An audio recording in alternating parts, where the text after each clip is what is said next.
Hello hello hello. Good evening good evening good evening everyone. नमस्ते नमस्ते नमस्ते मेरे एंटरप्रेन्योर्स। क्या आप सभी लोगों को मेरी आवाज सही से सुनाई दे रही है?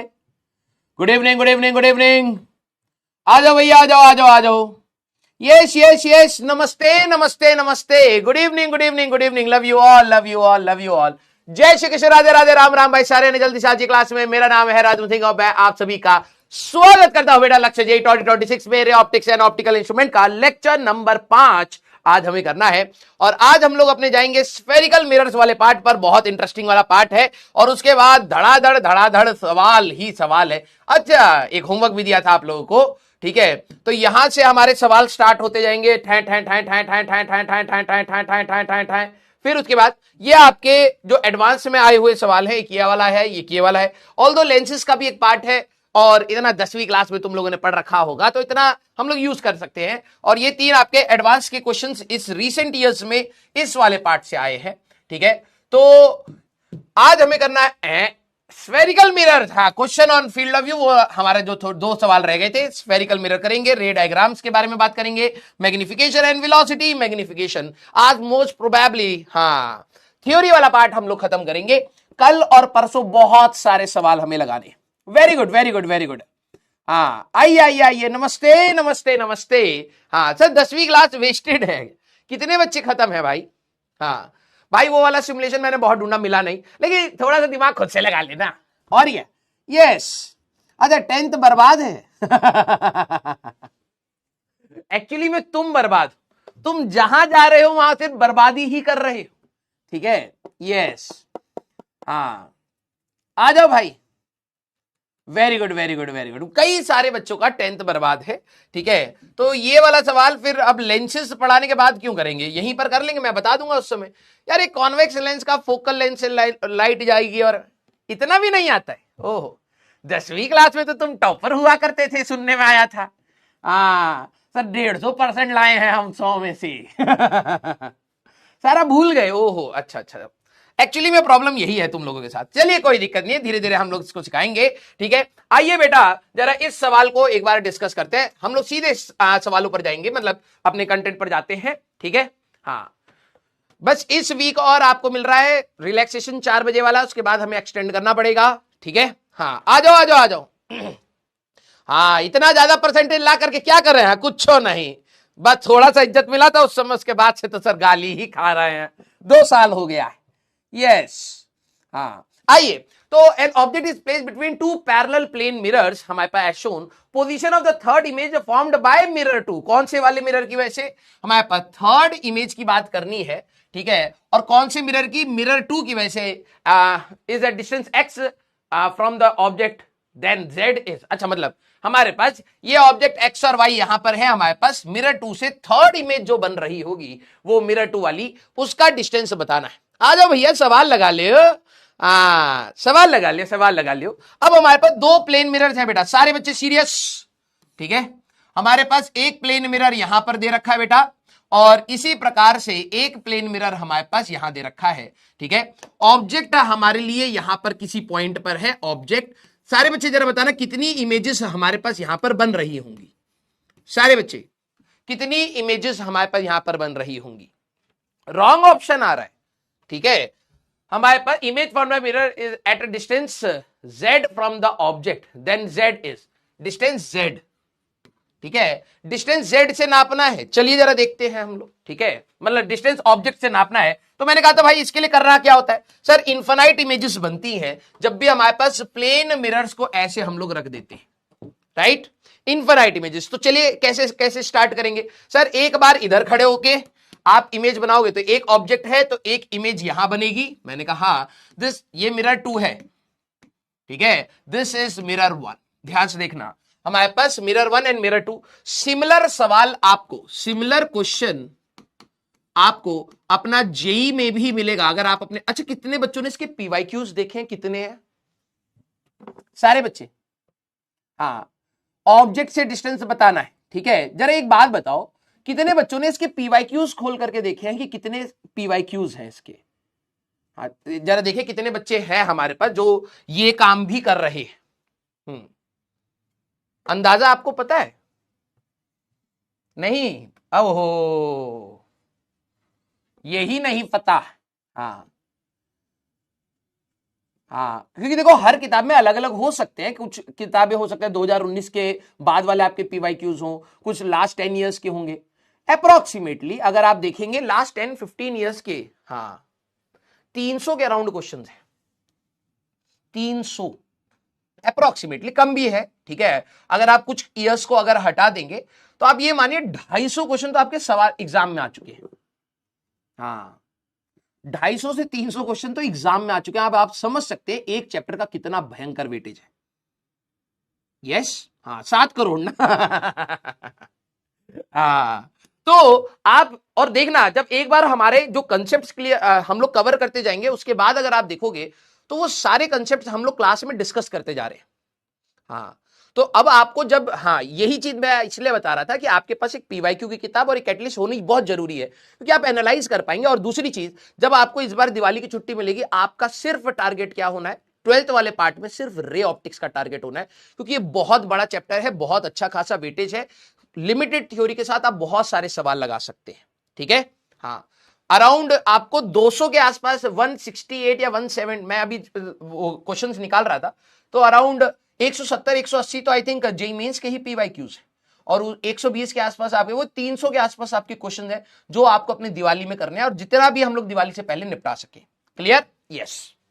हाँ, तो अराउंड 300 है, अच्छा खासा होमवर्क आपको मिलेगा, ठीक है। चलिए भाई, अब जिनके पास पीवाईक्यूज नहीं है, ठीक है, पीवाईक्यू की बुक ले लूं, बिल्कुल ले लो, लेकिन मैं आपको इस चैप्टर के सारे पीवाईक्यूज दे भी दूंगा, क्योंकि बहुत इंपॉर्टेंट चैप्टर है और बहुत सारे सवाल हैं, आंसर की के साथ आपको मिल जाएगा। लेकिन बात यह है कि आपके पास खुद की भी होनी चाहिए एक पीवाईक्यू की किताब, फिजिक्स केमिस्ट्री मैथ। देखो यार, तैयारी कर रहे हो आप, एक जो चीज आपके लिए बहुत रेलिवेंट है ना, प्लीज उस पर इन्वेस्ट करो, ठीक है। हाँ, मैं आपको जैसे ये दिवाली को होगा उससे पहले मैं आपको सिर्फ मैंने सोचा हुआ है सिर्फ रे ऑप्टिक्स का हम लोग टारगेट आपको देंगे, ठीक है। जितना भी हम लोग पढ़ चुके होंगे उतने का एटलीस्ट आप लोग सवाल करें, बहुत सारे सवाल पूछे गए, ठीक है। हाँ, मॉड्यूल भी है, मैं मानता हूं मॉड्यूल में भी क्वेश्चन है, लेकिन अगर आप सिर्फ मॉड्यूल में क्या होता है, रिपीटेटिव सवाल हटा दिए जाते हैं, है ना। जेईई मेंस में कई बार एक ही प्रकार का सवाल मल्टीपल टाइम घुमा फिरा करके भी आता है, तो पीवाईक्यू की जब आप किताब उठाते हो तो उसमें सारे पीवाईक्यूज हो जाते हैं, मॉड्यूल में रिपीटेटिव सवाल नहीं होते, ठीक है। हाँ, चलिए भाई, वो मैं आपको प्रोवाइड कर दूंगा। तो आप कैसे करते थे सर इसमें इमेज, मैंने कहा भाई एक बार इधर खड़े हो जाओ, इसका एक बिल्कुल सेम डिस्टेंस एक्स पर एक इमेज बनेगी, this is the first image by mirror two. हाँ, फिर एक बार इधर खड़े हो जाओ, सर इस ऑब्जेक्ट का फर्स्ट इमेज हमारे पास यहां बनेगी, फर्स्ट इमेज बाय मिरर 1, और ये वाला डिस्टेंस होगा y। मैंने कहा ठीक है। फिर एक बार यहां खड़े हो जाओ, इसके लिए तो इमेज बना ली थी, इसकी इमेज की बात करूं तो 2y प्लस एक्स, तो यहां पर आपका 2y प्लस एक्स पर एक इमेज आपकी फिर से आएगी, this is second image by mirror 2। फिर एक बार इधर खड़े हो जाओ, हम लोगों ने एक इसकी इमेज बना ली है, अब इसकी बात करेंगे तो y प्लस 2x, यहां पर y प्लस 2x पर आपकी यहां पर सेकंड इमेज बाय मिरर 1 हमारे पास आएगी। फिर इधर खड़े हो जाओ, एक इसकी बना ली, एक इसकी इमेज हो गई। अब इसकी बात करें तो ऑब्जेक्ट डिस्टेंस क्या होगा sir, y plus 2x plus y plus x, तो 2y plus 3x, 2y plus 3x हमारे पास यही आएगा ना भाई हमारे लिए यहां पर। हाँ, यही वाले की हम लोगों ने एक इमेज इसकी बना ली, एक इमेज इसकी बना ली है, और अब अगर हम लोग बात करें तो y प्लस 2x है और प्लस y प्लस एक्स, तो 2y प्लस 3x हमारे पास, this is the third image by mirror 2। हमें यही बताना था, सारे बच्चे प्लीज ध्यान से सुने, हमें यह बोला गया है an object is placed between two plane mirrors, position of the third image formed by mirror 2 is at a distance z from the object, then z is, ठीक है। ऑब्जेक्ट से हमें बताना है, तो आंसर में हमें कौन सा लेंथ रिपोर्ट करना है सर, यहां से लेकर के ये वाला लेंथ हमें रिपोर्ट करना है, ठीक है। तो मैंने कहा जो हमारा आंसर होगा that answer will be 2y plus 3x plus हमारे पास ये वाला लेंथ और जोड़ देंगे x, तो 2y प्लस 4x हमारा आंसर आना चाहिए। अगर देख लेते हैं तो 2y plus 4x, B option आ तो रहा है भाई, तुम कहां से कह रहे हो ऑप्शन गलत है। हाँ, हमारे पास बी ऑप्शन मैच हो तो रहा है। हाँ देखो, इसमें फैले पड़े, हाँ कहां गड़बड़ हो रही है, उन्होंने और मिरर से थोड़ा ना डिस्टेंस पूछा, ऑब्जेक्ट से पूछा है, देन z is, दोबारा बता रहा हूं भाई, प्लेन मिरर में कैसे करना है। एक बार आप यहां पर खड़े हो जाए तो सर इस ऑब्जेक्ट के लिए ऑब्जेक्ट डिस्टेंस है तो इमेज डिस्टेंस है, हो गया। फिर सर एक बार ऑब्जेक्ट डिस्टेंस है तो इमेज डिस्टेंस है, हो गया। फिर इधर आ जाओ, इसके लिए इमेज बना ली। अब इसकी बात करें तो ऑब्जेक्ट डिस्टेंस क्या होगा, 2y प्लस एक्स, तो 2y प्लस एक्स पर एक इमेज आ गई। फिर इधर आ जाओ, इसके लिए इमेज हो गई। अब इसके लिए बात करेंगे तो डिस्टेंस क्या होगा सर, y प्लस 2x, हमारे पास यहां आ गया। फिर एक बार इधर आ जाओ, हमारे पास ये वाला इसके लिए इमेज हो गई है, इसके लिए इमेज हो गई है। अब इसकी बात करेंगे तो मिरर से कितनी दूरी पर है sir, y plus 2x plus y plus x, ये ऑब्जेक्ट डिस्टेंस आएगा। 2y प्लस 3x पर इमेज बनेगी और ऑब्जेक्ट से फ्रॉम डिस्टेंस फ्रॉम ऑब्जेक्ट की बात करनी है। पागल बच्चे, डिस्टेंस फ्रॉम ऑब्जेक्ट की अगर मैं यहां पर बात करूं तो वो हमारे पास क्या होगा, प्लस एक्स। और पौ हो गया, कोई दिक्कत नहीं। अगला सवाल मेरे इंटरवेंटर, कितने बच्चों ने ट्राई किया है? अगला सवाल कितने, ये मल्टीपल करेक्ट में हमारे पास आंसर है। ठीक है, स्टार्ट करते हैं। हमारे लिए 3 plane mirrors from an equilateral triangle, ये आपका एडवांस का PYQ है। ठीक है, अब देखो ऑब्वियस ही बात है, 300 सवाल जो एग्जाम में आ चुके हैं, सारे तो क्लास में होंगे नहीं, लेकिन कोशिश करेंगे मेजॉरिटी सवाल जो डिफरेंट हो वो हम लोग करते चले क्लास में, बाकी आपकी रिस्पॉन्सिबिलिटी बनेगी। ठीक है, ट्राई किया था, हाँ आधा हुआ, जो भी हुआ चलिए देखते हैं। ठीक है, 3 plane mirrors form an equilateral triangle, हमें क्या दिया है, एक इक्विलेटरल ट्राइंगल बन रहा है। ठीक है, each side of L there is a small hole at a distance L greater than 0, वो वाला एल ग्रेटर देन 0 है। From one end of the corner as shown in the figure, a ray of light is pass through the hole at an angle theta and only come out through the same hole. The cross section of the mirror configuration and ray of light plane same plane में, horizontal plane मान लेते हैं। Which of the following statement is और are correct? ठीक है, आइए पहला है, the ray of light will come out for theta equal to 30 degree for 0, मतलब एल की वैल्यू 0 और एल के बीच में। अगर आप इन दोनों पॉइंट्स के बीच में कहीं पर भी होल करोगे, थीटा की वैल्यू 30 डिग्री अगर है तो रे ऑफ लाइट बाहर आ जाएगी। तो चलिए पहला ए ऑप्शन करेक्ट है या फॉल्स है आपके हिसाब से? फर्स्ट स्टेटमेंट ट्रू है या फॉल्स है? जैसे मान लीजिए हमारे पास ये था, यहां पर हम लोगों की रे आ रही है इस प्रकार से, इन्होंने कहा है कि ये वाला एंगल थीटा है और थीटा की वैल्यू 30 डिग्री दी है, ये वाला आपका एंगल दे रखा है 30 डिग्री इस प्रकार से। करेक्ट है या फॉल्स है? ट्रू है आपके लिए, वेरी गुड। जरा देखना, अगर हमारे पास यहां से रे इस प्रकार से आ रही है, ठीक है, ये वाला इक्विलेटरल ट्राइंगल है तो ये 60 डिग्री हुआ, ये 30 डिग्री आपको अगर दे रखा है तो वर्टिकली अपोजिट ये 30 हुआ और ये 90 डिग्री हो जाएगा। फिर दैट मींस इस वाले केस में हमारे पास नॉर्मल इंसिडेंस का सवाल था, नॉर्मल इंसिडेंस का हमारे पास सवाल था। लाइट हमारे पास इस तरीके से आएगी, नॉर्मल इंसिडेंट होगी, लाइट वापस हमारे पास इसी रास्ते से चली जाएगी। तो क्या हमारे होल जो यहां पे दे रखा है उससे लाइट बाहर निकल पाएगी? यस, हमारे पास it will pass out, it will pass out. तो इन्होंने क्या बात बोली है, इन्होंने बात बोली the ray of light will come out for theta equal to 30 degree. ये तो हमारा ट्रू स्टेटमेंट है, this is our true statement. पहला वाला सही है, वेरी गुड वेरी गुड।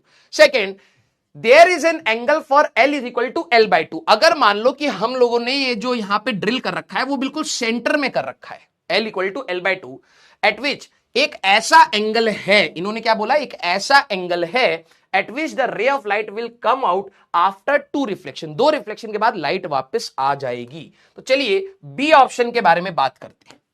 आप लोगों के हिसाब से बी ऑप्शन करेक्ट है या फॉल्स है? Very good very good very good यार, कई बच्चों ने धीरे धीरे ट्राई करा है। मल्टीपल करेक्ट में बेटा आपका अगर एक आध ऑप्शन भी सही हो जाता है तो मार्क्स मिल जाते हैं। ठीक है, तो जरा यहां पर ध्यान समझना, इन्होंने कहा है कि ये हमारे पास सेंटर है, ठीक है, L by 2, very good very good. अब हमारे लिए यहां पर जो भी लाइट आ रही है, ठीक है, जो भी हमारे पास लाइट आ रही है, उन्होंने कहा कि 2 रिफ्लेक्शन से ये वापस यहां से निकल सकती है। ठीक है, ट्रू स्टेटमेंट है, वेरी गुड। तो कैसे करेंगे, मान लेते हैं बेटा यहां पर हमारे पास इस प्रकार से एक मैंने नॉर्मल टाइप का बना लिया है, ये वाला एंगल आपका कितना है, 60 डिग्री है। मान लेता हूं ये वाला एंगल है हमारे पास अल्फा, तो ये वाला एंगल कितना होगा सर, अल्फा। और अगर आप यहां पर देखें, ठीक है, ये वाला एंगल कितना होगा sir, this is your 90 minus alpha, है ना, 90 डिग्री है, 90 माइनस अल्फा होगा। और अगर मैं यहां पर एक नॉर्मल बना लूं इस सरफेस का, अगर मैं यहां पर एक नॉर्मल बना लूं तो जरा ये नोटिस करना, हमारे पास ये पूरे ट्राइंगल का ये वाला एंगल कितना होना चाहिए sir? This angle should be हमारे पास, जरा देखना, 60 प्लस 90 माइनस अल्फा प्लस यहां पर जो भी एंगल है should be equal to 180 degree होना चाहिए। मैंने कहा हाँ, तो 60 प्लस 90 150 माइनस अल्फा प्लस ये वाला जो भी आपका एंगल है that should be equal to 180 degree, right. इसको इधर ले जाते हैं तो ये वाला एंगल आपका कितना आ जाएगा बेटा? That is 30 plus alpha. ये कितना आया? 30 प्लस अल्फा। तो ये तो 90 डिग्री था हमारे पास, तो ये वाला एंगल कितना होगा sir? This is 60 minus alpha, और लाइट हमारे पास यहां पर ऐसे चली जाएगी, राइट। लाइट हमारे पास यहां पर कितना एंगल बना करके जाएगी? 60 माइनस अल्फा। अगर आप नोटिस करें ये सेंटर पॉइंट है, सिमेट्रिकल सिस्टम बन रहा है। लाइट उन्होंने कहा कि 2 रिफ्लेक्शन के बाद बाहर जानी चाहिए, तो ऐसे ही जा पाएगी, है ना। अगर स्टेटमेंट को मानूं तो लाइट को वापस जाने के लिए ऐसे ही जाना पड़ेगा, बिल्कुल। तो यहां पर 60 माइनस अल्फा है, तो ये वाला एंगल भी अगर आप बनाएंगे सिमिलरली, अगर आप ये वाला एंगल भी अगर आप बनाएंगे तो 60 माइनस अल्फा यहां मिलेगा, 60 माइनस अल्फा यहां मिलेगा, और अगर आप नोटिस करें सिमेट्रिकली ये वाला एंगल भी अल्फा मिलेगा, है ना। ये वाली लाइट बिल्कुल सिमेट्रिकली निकलेगी, L/2 डिस्टेंस है। ये वाला ट्राइंगल अब पकड़ते हैं, ए बी और सी। अगर मैं इस ट्राइंगल में देखूं सारे एंगल्स का समेशन कितना होना चाहिए सर? 180 डिग्री होना चाहिए, तो 2 अल्फा यहां से आ गया, हाँ, प्लस 120 माइनस 2 अल्फा सर यहां से आ गया, प्लस 120 माइनस 2 अल्फा सर यहां से आ गया हमारे पास, और ये होना चाहिए 180 डिग्री, राइट। तो 2 अल्फा और 2 अल्फा उड़ा दिया बेटा, ये कितना हो जाएगा हमारे पास? 180, that is equal to 240 minus 2 alpha. इसको इधर ले जाते हैं बेटा, and this is equal to 60, alpha की वैल्यू आ गई 30 डिग्री। दैट मींस हमारा ये वाला एंगल कितना आना चाहिए था? ये वाला एंगल कितना आना चाहिए था? अगर ये 30 डिग्री है तो ये 60 डिग्री होना चाहिए था। यस और नो? यस और नो? सिमेट्रिकली भी तुम कर सकते थे, लेकिन मैथमेटिकली मैं दोबारा रिपीट कर रहा हूं, ध्यान सुनना। इन्होंने कहा है देयर इज एन एंगल, कोई एक ऐसा एंगल है, हाँ, थीटा की वैल्यू अगर हम लोग 60 डिग्री रख दें at L equal to L/2 at which the ray will come out, बिल्कुल रे वापस बाहर आ रही है आफ्टर 2 रिफ्लेक्शंस, ट्रू स्टेटमेंट। ऐसा एक एंगल बन के आ रहा है, that is our 60 degree. Repeat कर रहा हूं, ध्यान से सुनना, ठीक है। मान लेते हैं ये एंगल किसी अल्फा ऐसे गया है, तो वर्टिकल अपोजिट अल्फा ये है। ये अगर नॉर्मल है तो ये वाला एंगल कितना होगा? 90 माइनस अल्फा। इक्विलेटरल ट्राइंगल है 60, तो इन दोनों का समेशन माइनस 180 करोगे तो 30 प्लस अल्फा ये आया। नॉर्मल से कितना एंगल बना रहा है sir? This is 60 minus alpha, क्योंकि इन दोनों का समेशन 90 होना चाहिए। एंगल ऑफ इंसिडेंस है तो angle of reflection, similar condition यहां पर भी बनेगी, क्योंकि लाइट को अगर हमें बाहर निकालना है तो जैसे एंटर करिए वैसे ही जाएगी, क्योंकि यहां पर हमारे पास L/2 और L/2 सिनेरियो है। तो 60 माइनस अल्फा, 60 माइनस अल्फा, और यहां अल्फा है, तो सिमिलरली लाइट जब जाएगी तो यहां पर भी अल्फा बनेगा। इन तीनों का समेशन करा, अल्फा की वैल्यू 30 आई। अगर ये 30 है तो 60 डिग्री पर हमारा आंसर मैच हो रहा है, तो बी ऑप्शन बी हमारे पास सही है। अब बात आ रही है, the ray of light will never come out for theta equal to 60 degree and L is equal to L/3। ये स्टेटमेंट आपका सही है या गलत है? हाँ, why I can't catch the question? Geometry, मैंने पहले बोला है ये आपका सिर्फ ज्योमेट्री का खेल है बेटा। सारे बच्चे, मैंने पहले ही बोल दिया भाई, जिस चीज को आप डील कर रहे हैं that is your geometrical optics. अगर आपकी ज्योमेट्री थोड़ी बहुत आपके हाथ में है तो आप इस सवाल को लगा लोगे, कोई खतरनाक चीज नहीं थी। तीसरा स्टेटमेंट आपका ट्रू है या फॉल्स है? Very good, very good. इन्होंने कहा है the ray of light will never come out, never, कभी भी वापस नहीं आएगी। थीटा की value 60 degree and L is equal to L/3। अगर मैं यहां पे बात करूं, ये पूरा लेंथ L है, तो मैं अगर इसके 3 बराबर हिस्से कर दूं तो L/3 L/3 L/3, इसी प्रकार से 3 बराबर हिस्से कर दूं L/3 L/3 L/3, 3 बराबर हिस्से कर दूं L/3 L/3 L/3। इन्होंने यही बात बोली है, जरा देखना ये वाला एंगल कितना है, सारे बच्चे ध्यान रखना, 60 डिग्री, ठीक है। अगर मान लो बेटा लाइट हमारे पास यहां से ऐसे आ रही है, कितने एंगल पर बोला है? 60 डिग्री पर। आप लोग मेरे को एक बात बताना, ये वाला भी एंगल 60 होगा, ये वाला एंगल भी 60 है, और लाइट का ये वाला एंगल भी 60 होना चाहिए। क्या आपको ये बात दिख रही है कि एक इक्विलेटरल ट्रायंगल बनेगा? उससे बेटा पढ़ाई कर लो, 6 अक्टूबर से पेपर है, अब क्या करूं, पहले पढ़ना चाहिए था ना, और आगे वाले एग्जाम में भी इसी एटीट्यूड की वजह से परेशान रहोगे। अभी जो पढ़ा रहा हूं प्लीज सोचिए उसके बारे में, दोबारा समझना। इन्होंने क्या बात बोली है, पहले स्टेटमेंट को क्वेश्चन का समझ लो। The ray of light will never, कभी भी बाहर नहीं आएगी अगर थीटा की वैल्यू 60 डिग्री और एल की वैल्यू l/3 है। तो सर l/3 मतलब टोटल लेंथ के 3 बराबर हिस्से, l/3 l/3 l/3, total length के l/3 l/3 l/3 l/3 l/3 l/3। अगर ये 60 है तो सर ये 60 है, ये वाला अगर मैं ट्राइंगल देखूं तो सर ये एक इक्विलेटरल ट्राइंगल बन रहा है। यस, ये हमारे पास एक इक्विलेटरल ट्राइंगल बन रहा है। अगर मैं यहां पर नॉर्मल बना लूं तो आपको यह बात पता लग रही होगी, एंगल ऑफ इंसिडेंस हमारे पास 30 डिग्री आएगा इस सरफेस पे, और सेम इसी प्रकार से हमारे पास ये ऐसे जाएगा। ठीक है, सेम इसी प्रकार से हमारे पास ये 30 डिग्री पर इस प्रकार से जाएगा। अब आप कहोगे कि सर ये हॉरिजॉन्टल होगा, आपको कैसे पता? मैंने कहा एक इक्विलेटरल ट्रायंगल का अगर तू यहां मीडियन बनाएगा, मीडियन यहां पर बनाएगा, तो क्या इसको बराबर बाइसेक्ट करेगा? हाँ, अगर ये हमारे पास बाइसेक्ट यहां पर कर रहा है तो ये वाला एंगल कितना होना चाहिए? 30 डिग्री। तो क्या ये वाली लाइन और ये वाली लाइन परपेंडिकुलर होनी चाहिए? यस। तो ये लाइट ऐसे जाएगी, किस पॉइंट पर हिट करी? इस पॉइंट पर। फिर से वही सिमिलर कहानी हमारे पास बनेगी, लाइट यहां से यहां आएगी। इस बार लाइट, क्योंकि यहां पर आपका एक इक्विलेटरल ट्रायंगल बनेगा, फिर यहां पर आएगी, और अगर आप देखें फिर लाइट यहां जाएगी, फिर लाइट आपकी यहां आएगी। ठीक है, ये थोड़ा सा मैच कर लेना, और फिर लाइट आपकी यहां से यहां निकल जाएगी। जरा देखना प्रोसेस आपका ऐसा होगा, लाइट ऐसे गई, ऐसे गई, ऐसे गई, ऐसे गई, ऐसे गई, ऐसे गई, ऐसे, ऐसे, ऐसे और ऐसे, सेम पॉइंट से आपकी लाइट बाहर निकल आएगी। Yes.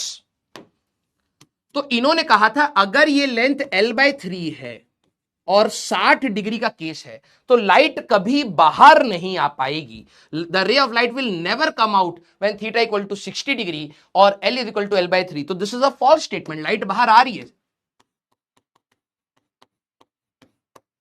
This is a false statement, ये गलत है।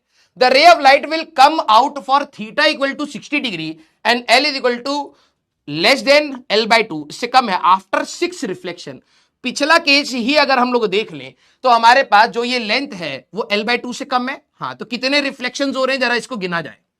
सर फर्स्ट रिफ्लेक्शन यहां पर हुआ, मैंने कहा हाँ, फिर ये जाकर के सर इधर टकराएगी, सेकंड रिफ्लेक्शन हमारे पास यहां पर हुआ, मैंने कहा राइट, फिर लाइट आकर के यहां पर हमारे पास टकराएगी, थर्ड रिफ्लेक्शन हमारे पास यहां पर हुआ, राइट, फिर यहां पर टकराएगी, फोर्थ रिफ्लेक्शन हमारे पास यहां पर हुआ, फिर ये लाइट जाकर के इस वाले पॉइंट पर टकराएगी, फिफ्थ रिफ्लेक्शन हमारे पास यहां पर हुआ, और फिफ्थ के बाद ये लाइट एग्जिट कर गई है। यस, 5 रिफ्लेक्शंस की कहानी है। The ray of light will come out, बिल्कुल सही है, आ रही है 60 डिग्री पर, आफ्टर 6 रिफ्लेक्शन गलत, हमारे पास 5 वाला 5 रिफ्लेक्शन का केस हमारे लिए है, तो ये भी हमारा फॉल्स स्टेटमेंट हो रहा है। सिर्फ ए और बी हमारा आंसर आ रहा है, खत्म, हमारे पास ए और B, that will be your answer. Very good, very good. हाँ, तो अभी ध्यान, अब कोई बच्चा बोले कि सर मैं नहीं सोच पा रहा, तो कोई दिक्कत नहीं है, कोई दिक्कत नहीं है। इसमें मैं आपको पहले बता रहा हूं, आगे वाले ये वाला जो सवाल है ना, तुम देखना, इसको अभी मैं स्टार मार्क कर देता हूं, तुम ये नोटिस करना, इस सवाल में ना तुम्हारी ज्योमेट्री कितनी अच्छी है, ये मैटर करता है, ज्योमेट्री एंड रे डायग्राम्स। अगर आपको ये बात पता है तो आपको ये सवाल आसान लगेगा, अदरवाइज आप कहोगे सर मैं इतना कैसे सोच सकता हूं। यहां पर अगर तू नहीं सोच पा रहे तो सीख और आगे अप्लाई करने की कोशिश करना। क्लियर? यस। हाँ, तो ये वाला सवाल भी आप देखना कि आपको सिर्फ फॉर्मूले रटने से आपका काम नहीं चलने वाला। मैं दोबारा रिपीट कर देता हूं, पहले वाले केस में तो सर नॉर्मल इंसिडेंस हो रहा था, तो नॉर्मल इंसिडेंस में तो लाइट वापस चली जाती है, डन, ठीक है। दूसरे वाले केस में हमारे पास जब L/2 यहां है, L/2 यहां है, तो लाइट बाहर निकल रही है, दो रिफ्लेक्शंस हमारे पास हो रहे हैं, और एंगल की वैल्यू आई थी हमारे पास, अल्फा की वैल्यू, ये वाला एंगल 30 डिग्री आया था, सरफेस से 60 डिग्री आया, जो उन्होंने पूछा था वो आ गया। फिर तीसरा केस हमारे पास यह है कि अगर L/3 है, L/2 से कम वाले लेंथ पर, हाँ, तो अगर 60 डिग्री पर भेजोगे, आप प्लीज इसको ज्योमेट्री वाइज बनाना, अगर आप देखिए 60 डिग्री है तो ये वाला लेंथ कितना है। कुछ बच्चे सोचते हैं कि सर हम कैसे सोचेंगे, इसलिए तो होमवर्क दिया था सोच कराना। ये वाला लेंथ कितना है, 12/3, इक्विलेटरल ट्रायंगल बन रहा है, ये वाला लेंथ कितना होगा, 12/3, ये वाला लेंथ कितना होगा, 12/3। अब जरा समझना, सिमिलर कहानी तो यहां पर बनेगी, ये वाली लाइन हमारे पास हॉरिजॉन्टल हो चुकी है इस वाले के पैरेलल, जाकर के बिल्कुल सिमिलर पॉइंट पर हिट करेगी। हाँ, तो अब यहां पर ये वाला एंगल आपका सिमिलरली अगर आप निकालेंगे तो ये 60 डिग्री है, तो ये भी आपका 60 डिग्री आएगा, ये 60 डिग्री है, यहां पर भी आपका 60 डिग्री आएगा। एक इक्विलेटरल ट्रायंगल बनाते हुए लाइट यहां आएगी, फिर यहां आएगी, फिर यहां आएगी, फिर यहां चली जाएगी, तो 5 कोलिजन्स हो रहे हैं, ना कि 6। Clear, very good. अब आते हैं, सारे बच्चे ध्यान से सुनना, आज का हमारी क्लास का टारगेट है, देखो आप लोगों ने 10वीं क्लास में मैं बिल्कुल बेसिक से ही पढ़ाऊंगा, आप देखना भी, ठीक है। जिनको ये है कि सर मेरे को 10th वाली और उसमें क्या लाइट चैप्टर आपको कहते थे शायद, तो लाइट चैप्टर वाला मेरे को, या रे ऑप्टिक्स मेरे को 10वीं वाला नहीं आता है, कोई दिक्कत वाली बात नहीं है। मैं बिल्कुल बेसिक छोटी छोटी चीजें भी आपको बताऊंगा, लेकिन आपको कोशिश क्या करनी है, सारी चीजों को समझ करके याद भी रखना है। इसमें बहुत ज्यादा चीजें नहीं है, इसमें 3-4 चीजें हैं, लेकिन बहुत, अगर आपने उसको बहुत आराम से समझा, बिलीव मी, सिमिलर चीजें लेंसेज के लिए, बस फॉर्मूले, वहां यहां मिरर फॉर्मूला लगाएंगे, वहां लेंस फॉर्मूला लगाएंगे, कोई चेंज नहीं होने वाला है, राइट। तो ध्यान सुनना, स्फेरिकल मिरर, अब क्या है सर इसको लिखना है, बिल्कुल लिखिए। आज हम लोग कोशिश करेंगे कि अपनी थ्योरी खत्म कर लें और कुछ सवाल भी लगा लें, सो दैट मैं कल आपको होमवर्क दूं। अब वही देखो, आपके कई बच्चों के स्कूल के एग्जाम्स होंगे, मैं इसलिए आपको डांट नहीं रहा हूं, मैं पूछ रहा हूं कि आपने ट्राई किया है या नहीं करा है, नहीं तो मैं आपसे पोल कराता और आपको डांटता भी। बस मैं इस वीक का रिलैक्सेशन दे रहा हूं, उसके बाद धमकाना स्टार्ट करूंगा, क्योंकि तुम सुधरोगे नहीं तो, ठीक है। स्फेरिकल मिरर, नाम से पता लग रहा है एक स्फेयर से निकाले हुए मिरर्स, लिखते चलना बेटा, मिरर, और बिल्कुल बेसिक से पढ़ाऊंगा, ठीक है, और आखिरी तक यहां से हम लोगों ने स्टार्ट करें। मैंने इसके सारे जेईई मेंस के जो थोड़े अच्छे सवाल थे वो ले लिए, लेकिन बाकी आपके ऊपर छोड़ें, क्योंकि इतने सारे सवाल नहीं कर सकते, और एडवांस में इससे एक ये सवाल आया है, एक ये सवाल आया है, एक ये सवाल आया है, ठीक है, और एक और इसके बीच का एक ये सवाल आया है, बस और कोई सवाल नहीं आए हैं स्फेरिकल, अच्छा हाँ यही आया है, बस 4 सवाल हमारे पास आए। तो ये 4 सवाल आप देखेंगे तो थ्योरी में ऑलरेडी हम लोगों ने कवर करे, ऐसा नहीं है कि सवालों के हिसाब से हम थ्योरी बना रहे हैं, ना, पूरी फुल फ्लेजेड थ्योरी जो आपको पता होनी चाहिए स्फेरिकल मिरर्स की, वो पूरी पहले बता रहा हूं, फिर उसको अप्लाई कर करके सीखेंगे, ठीक है। स्फेरिकल मिरर्स क्या होते हैं, मिरर्स फ्रॉम अ स्फेयर, मतलब आपने क्या करा बेटा, एक स्फेयर लिया, कांच का एक स्फेयर लिया, हॉलो स्फेयर, सॉलिड नहीं है, हॉलो स्फेयर, ठीक है। जैसे आपके पास यहां पर एक हॉलो स्फेयर था, ध्यान सुनना, ठीक है, हमारे पास इस प्रकार से एक हॉलो स्फेयर है, अंदर हवा भरी पड़ी है, तो इस स्फेयर का कहीं ना कहीं तो सेंटर होगा ना भाई, सारे बच्चे नोटिस करना, कहीं ना कहीं तो इसका सेंटर होगा ना। हाँ, तो ऐसे शीशे, जो पहला था वो प्लेन मिरर था, ऐसे शीशे जो हम लोग एक स्फेयर से काट करके निकालते हैं, उनको हम लोग कहते हैं अपने स्फेरिकल मिरर्स। इसमें 2 कैटेगरी हमारे पास आती है, एक होती है कॉनकेव और एक होती है कॉन्वेक्स। अब जरा समझना, मान लीजिए ये हमारा सेंटर है, अगर मैं इससे एक लाइन पास कर दूं ऐसे, ठीक है, और मैं यहां से 2 शीशे निकाल लेता हूं, एक इधर से कट करा शीशे को, तो जब आप शीशे को कट करोगे तो आपको ऐसे लाइन, वायर टाइप की लाइन नहीं मिलेगी, ऐसा सरफेस मिलेगा। क्यों? क्योंकि ये पूरा स्फेयर था, है ना। अगर आपने कभी तरबूज हो या सेब हो, उसको साइड से कट करा होगा ना, तब आपको समझ आएगा कि कैसा सरफेस मिलेगा। तो हमारा स्फेयर था, हमने उसको साइड से कट करा, तो कुछ ऐसा एक आपको सरफेस मिलेगा, ठीक है। तो यहां से मैंने इसको कट करा, तो जैसे आप इसको यहां पर कट करेंगे तो आपको यहां से सरफेस कैसा मिलेगा, मैं ऐसे मार्क कर देता हूं, ये वाला हमारे पास सरफेस कुछ इस प्रकार से यहां मिलेगा, राइट। और अगर आपने यहां पर इसको कट कर दिया, ठीक है, अगर आपने यहां से इसको कट कर दिया, एक इस साइड से कट कर रहा हूं, एक इस साइड से कट कर रहा हूं, तो आपको एक और स्फीयर वो हमारे पास मिरर मिल सकता था। मान लीजिए मैंने इसको ऐसे यहां पर कहा, ये हमें यहां से दो शीशे मिल सकते हैं। अब आपके ऊपर है, ये नहीं कि इस साइड से कॉनकेव मिलता है इस साइड से कॉन्वेक्स, नहीं, ये आपके ऊपर है। आपने नोटिस करा होगा अगर आपके घर के पास घर में शीशे होंगे तो आपने एक साइड से शीशे में अपनी शक्ल देखी होगी, उसके बैक साइड पर देखा होगा एक कोटिंग होती है, रिफ्लेक्टिंग कोटिंग कहते हैं, उसमें थोड़ा सा सिल्वर मिला होता है जिससे वो हमारे पास रिफ्लेक्शन अच्छा करता है, ठीक है। तो एक पेस्ट होता है, तो हमारे पास ये ट्रांसपेरेंट शीशे का एक सरफेस है। अब मैं वो पेस्ट अगर अंदर लगा दूंगा, ध्यान सुन, अगर मैं वो पेस्ट अंदर लगा दूंगा तो यहां से मैं अपनी शक्ल देख सकता हूं, अगर मैंने पेस्ट बाहर लगा दिया तो यहां से शक्ल देख सकता हूं, राइट। तो इन दोनों सरफेस में आप कहीं पर भी अपना क्या कर सकते हैं, वो रिफ्लेक्टिंग मटेरियल लगा सकते हैं। जैसे ये मैंने इसको अंदर से लगा दिया, ठीक है, तो बाहर वाला रिफ्लेक्टिंग सरफेस जो हमारा सरफेस होगा वो अब ये बन गया, जिसमें तुम अपनी शक्ल देखोगे, वो बल्ज आउट है, बाहर की साइड में है। इसको हम लोग क्या कहते हैं, जिसमें बाहर का सरफेस निकल रहा हो, इसको हम लोग कहते हैं अपना कॉन्वेक्स मिरर। क्या कहते हैं बेटा, कॉन्वेक्स मिरर, मतलब बल्ज्ड आउट।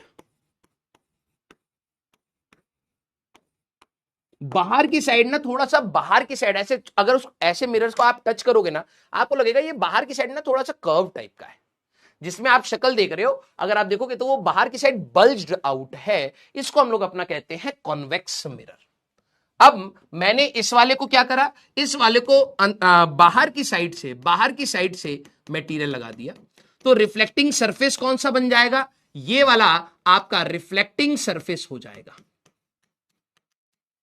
ये वाला आपका क्या हो जाएगा बेटा, रिफ्लेक्टिंग सरफेस आपका हो जाएगा, ठीक है।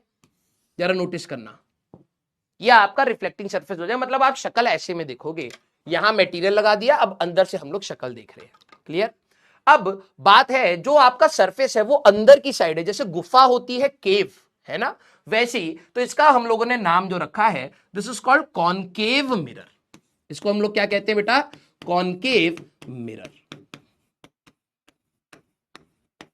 इसको हम लोग क्या कहते हैं, अपना कॉनकेव मिरर, मतलब केव इन, ठीक है, केव्ड इन, एक ऐसा मिरर जो अंदर की साइड थोड़ा सा मतलब केव टाइप का, गुफा टाइप का हो, वो होता है हमारे पास कॉनकेव मिरर, ठीक है। दो प्रकार के हम लोग मिरर बना सकते हैं। अब बात आ रही है, ये कई बच्चे बाद में फोकल लेंथ सर किसका पॉजिटिव है किसका नेगेटिव है, यहीं से क्लियर करना, आपका फोकस और सेंटर ऑफ कर्वेचर कहां है, ध्यान रखना। अगर आप नोटिस करें इस वाले के लिए, तो इसका सरफेस कैसा था, ऐसा, इसका सरफेस कैसा था, ऐसा, तो इस सरफेस का सेंटर कहां होगा, सर इसका सेंटर यहां कहीं होगा। नोटिस करना, अगर मैं आप लोगों से यहां पर पूछूं कि इस वाले का सेंटर कहां होगा, सर इधर होगा, तो this is called centre of curvature. इसको क्या कहते हैं, सी हमारे पास है, C is called centre of curvature. अब कोई वैसे तो डेफिनेशन नहीं आती 12वीं क्लास में, लेकिन पता होना चाहिए सेंटर ऑफ कर्वेचर क्या होता है। ये सेंटर ऑफ स्फीयर ही है जिसमें से तुमने शीशे को निकाला है, समझे। ये 10वीं क्लास में डेफिनेशन पूछते हैं, defined principal axis, defined focus, defined centre of ये सब 10वीं क्लास की डेफिनेशन है। लेकिन ठीक है, मैं मानता हूं आपको कुछ नहीं आता था तो बताता हुआ चल रहा हूं, आपको 12वीं क्लास में कोई ये सब नहीं पूछने वाला, ठीक है। ये 10वीं क्लास का पार्ट है जो आपको गवर्नमेंट समझती है, एजुकेशन मिनिस्ट्री समझती है कि आपको आना चाहिए, लेकिन मुझे पता नहीं आता, तो बेसिक से जो स्फीयर है इसका जो सेंटर है, इसी को हम लोग सेंटर ऑफ कर्वेचर कहते हैं। तो अगर मैं इसका पूछूं कि सेंटर ऑफ कर्वेचर कहां होगा, तो सर इसका सरफेस तो ऐसा है, मैंने कहा हाँ, तो सर अगर सरफेस ऐसा है तो सेंटर यहां कहीं होगा, मैंने कहा बिल्कुल। तो अगर मैं आपसे बोलूं इसका सेंटर कहां है, यहां, ठीक है, तो सेंटर ढूंढना आना चाहिए, क्योंकि बाद में ये साइन कन्वेंशन हमारा बनेगा, ये बाद में हमारे पास साइन कन्वेंशन बनेगा, क्लियर। नेक्स्ट इंपॉर्टेंट पॉइंट, इसका जो सेंटर है, मतलब जो हमारा शीशा है, शीशे का बिल्कुल अंदर ये जो सेंटर को बिल्कुल सेंट्रल पॉइंट होता है, इसका हमारा नाम होता है P, विच इज अवर पोल। यहां पर भी होगा और यहां पर भी होगा, साथ साथ बनाते चलना। ये P है which is called our pole. कोई बोले what is pole of mirror, pole is the centre part of the mirror, वही है हमारा पोल, दैट्स इट। एक लाइन जो सेंटर ऑफ कर्वेचर और पोल को ज्वाइन कर रही है, इसको हम लोग क्या कहते हैं? Principal axis. क्या बोलते हैं बेटा? Principal axis. इसी से ही हम लोग सारी मेजरमेंट्स को करते हैं। तो ये हो गई हमारे पास प्रिंसिपल एक्सिस, पीए भी हम लोग इसको डिनोट करते हैं। तो कोई बोल दे what is principal axis? Line joining the centre of curvature and pole of the mirror, that is your principal axis.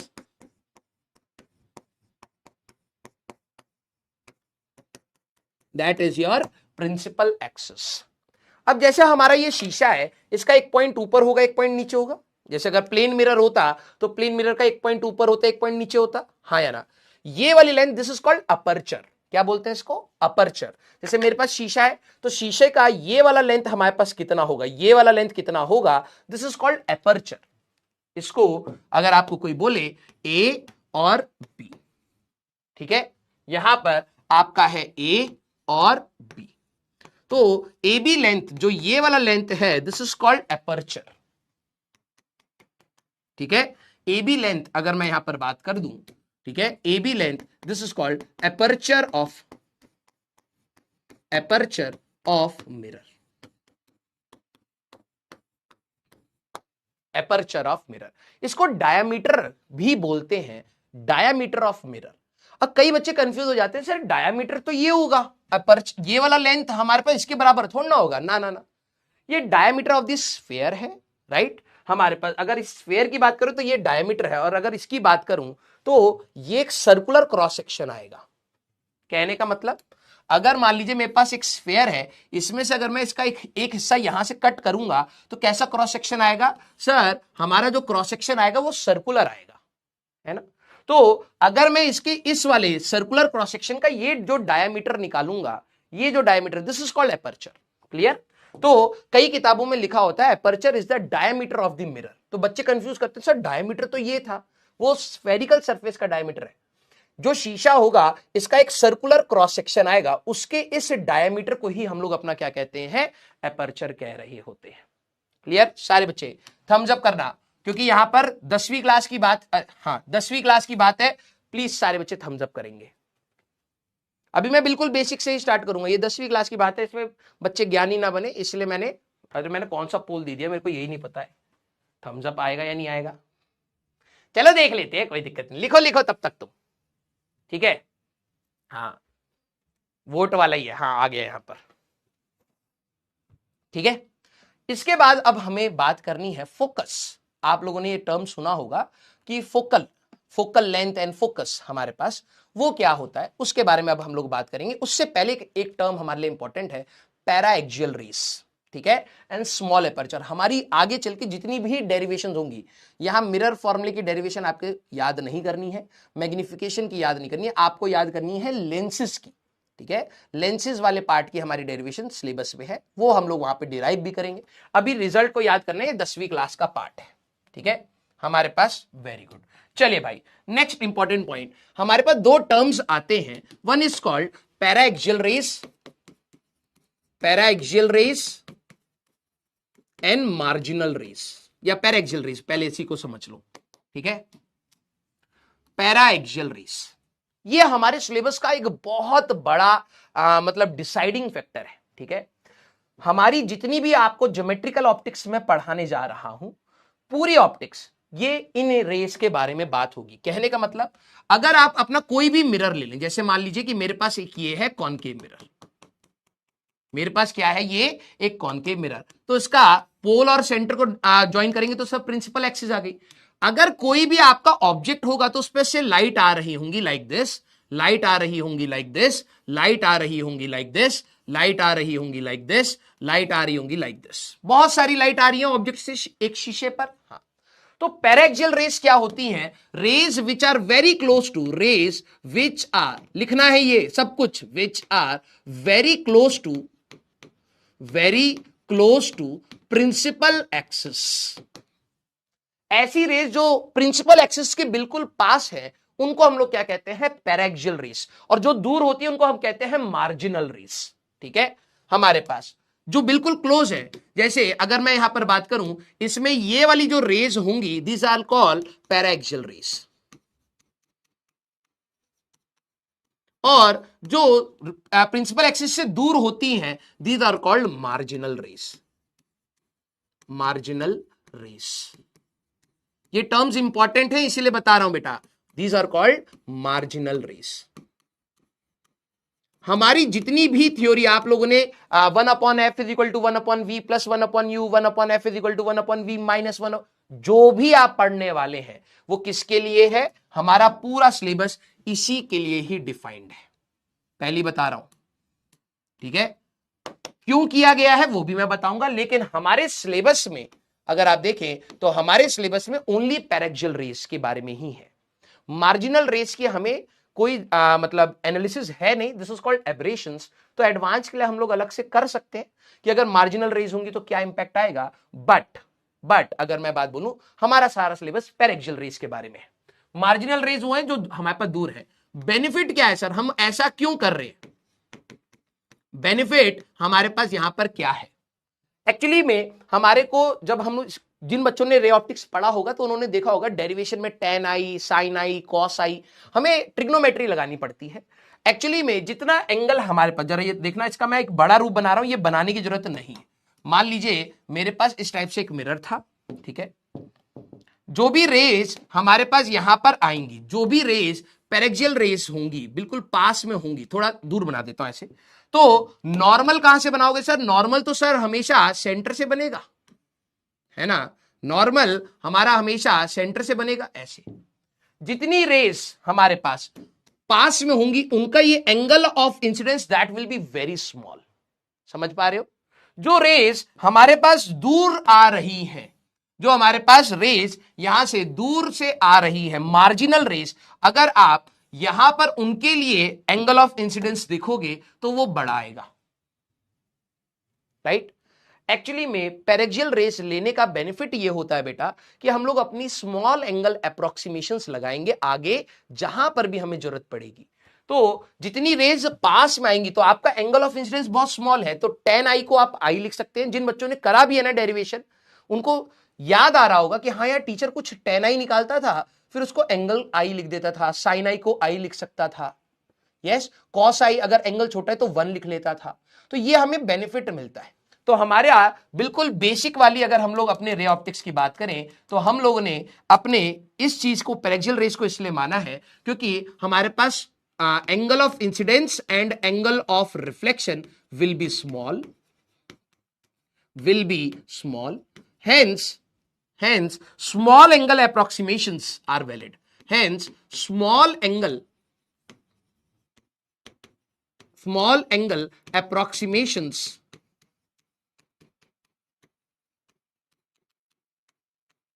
Are valid.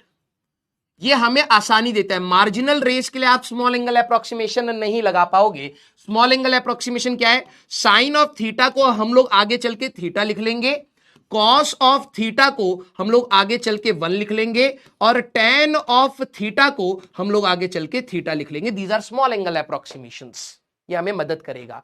इसलिए हमारी पूरी ऑप्टिक्स भले रिफ्रैक्शन की हो या रिफ्लेक्शन की हो, ये सारी की सारी पैरेक्सियल रेस के ऊपर ही है। मार्जिनल रेस हमें कहीं कंसीडर नहीं करनी। जब तुम कंसीडर करने लगते हो तो एब्रेशंस आने स्टार्ट हो जाते हैं, और वो हमारे सिलेबस में नहीं है, ना ही एडवांस में ना ही मेंस में, लेकिन हम लोग कर सकते हैं। कोई पूछ ले तो ऐसा कोई खतरनाक बात नहीं है। दूसरी चीज हमारे पास जो सेकंड इंपॉर्टेंट पॉइंट है, हमारे जितने भी शीशे होंगे, बड़े बड़े शीशों को हमें डील नहीं करना है। ऐसा नहीं इतना बड़ा शीशा है, नहीं, हमारे शीशे बहुत छोटे होंगे जिनका एपर्चर छोटा होगा, ठीक है? हमारे पास अगर हम लोग देखें स्मॉल एपर्चर के mirrors and lens, small aperture mirror and lens, ये आगे भी रहेगा बेटा। जितने भी हम लोग शीशे को यूज करेंगे, जितने भी हम लोग मिरर्स को यूज करेंगे, उन सभी का एपर्चर बहुत छोटा होगा। जिन्होंने आगे डेरिवेशंस करी होंगी उनको ये बात पता होगी कि टीचर ने ये भी करा था। सर एपर्चर छोटा होने से मतलब, मान लीजिए कि मेरे पास डायमीटर छोटा है, कि हमारे पास प्रिंसिपल एक्सिस कुछ ऐसा है, ठीक है, और मेरे पास शीशा ऐसा है, तो जो आपका डायमीटर बनेगा वो तो बिल्कुल छोटा सा बनेगा। हाँ, अगर डायमीटर छोटा है तो याद रखना हमारे पास इसका बेनिफिट क्या होगा, बेनिफिट क्या होगा। अच्छा मैं आप लोगों की चैट ऑन कर रहा हूं, 10वीं क्लास में इतना तो पता होगा ना, ऑब्जेक्ट डिस्टेंस, इमेज डिस्टेंस और फोकल लेंथ कहां से नापते थे सारे बच्चे। मुझे एक बात बताओ कि हमारे पास अगर ये मिरर है, ये है पोल, ये है फोकस, ये है सेंटर ऑफ कर्वेचर, तो सारे डिस्टेंस नापे कहां से जाते थे बेटा? प्लीज इधर उधर की बात मत करिए। हाँ सर शीशा और मिरर तो सेम है ना, हाँ ऑब्वियस सी बात है, प्लेन मिरर बोलेंगे स्फेरिकल में, पोल से नापे जाते थे। अब बात ये है जरा समझना, जो आप लोगों ने डेरिवेशंस करी होंगी ना, अगर आपका शीशा बड़ा है तो जो आप लोगों ने फॉर्मूला निकाला है 1/f is to 1/v plus 1/u, ये किसके लिए निकाला है? स्मॉल एपर्चर के लिए, क्योंकि जब शीशा छोटा होगा तो ये एक्स्ट्रा लेंथ कैलकुलेशन में दिक्कत देगा। अगर हमारा शीशा छोटा है, जैसे मान लो मेरे पास यहां पर शीशा छोटा है, तो एपर्चर छोटा होने की वजह से ये जो डिफरेंस आता है ये बहुत कम आता है। तो हमारे लिए बेनिफिट ये होता है फॉर्मूला वी विल डिराइव, ठीक है, has length measured from pole. इसका जब हम लोग डेरिवेशन करेंगे तो आपको बेनिफिट दिखाई देगा। अगर आपका बहुत बड़ा एपर्चर होगा ना बेटा, तो जैसे कोई भी लाइट आई यहां पर चली गई, तो आप जो ट्राइंगल्स बनाएंगे, जैसे मान लो आपने 10 आई लगाया तो परपेंडिकुलर ओवर बेस करा, तो एक्चुअली में क्या है कि ये वाला जो आपका ऑब्जेक्ट डिस्टेंस या इमेज डिस्टेंस होगा यहां से नापा जाएगा। अगर शीशा मतलब कम एपर्चर का है, तो आपका जो भी एंगल ऑफ इंसिडेंस और इस टाइप से होगा तो आपका लेंथ पोल के पास पहुंचने लग जाएगा, तो आपकी कैलकुलेशन थोड़ी बेटर हो जाती है।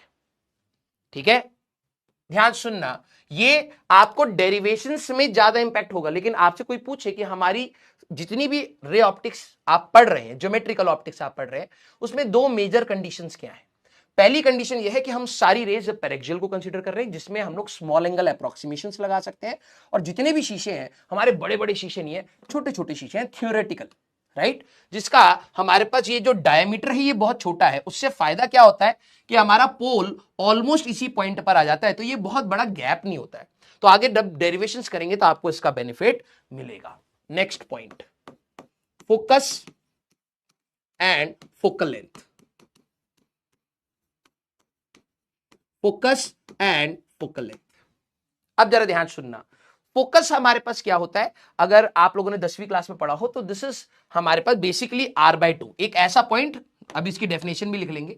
मान लीजिए कि मेरे पास एक शीशा है इस प्रकार से, ये कौन सा शीशा होगा सर? ये वाला शीशा होगा हमारे पास कॉनकेव मिरर। पहले तो डिटेक्ट करना सीख लो भाई, क्वेश्चन में बनाने पड़ेंगे। ये होगा सर हमारे पास कॉनकेव मिरर। मैंने कहा इसका प्रिंसिपल एक्सिस कैसा होगा सर? सेंटर ऑफ कर्वेचर इस साइड ही होगा, क्योंकि अगर आप इसको एक्सटेंड करेंगे तो ये रहा स्फेयर, तो सेंटर ऑफ कर्वेचर यहां है, पोल यहां है, तो इन दोनों को ज्वाइन करूंगा तो ये आया। दिस इज अवर हमारे पास सेंटर ऑफ कर्वेचर। देखा जाए हमारे पास डिस्टेंस बिटवीन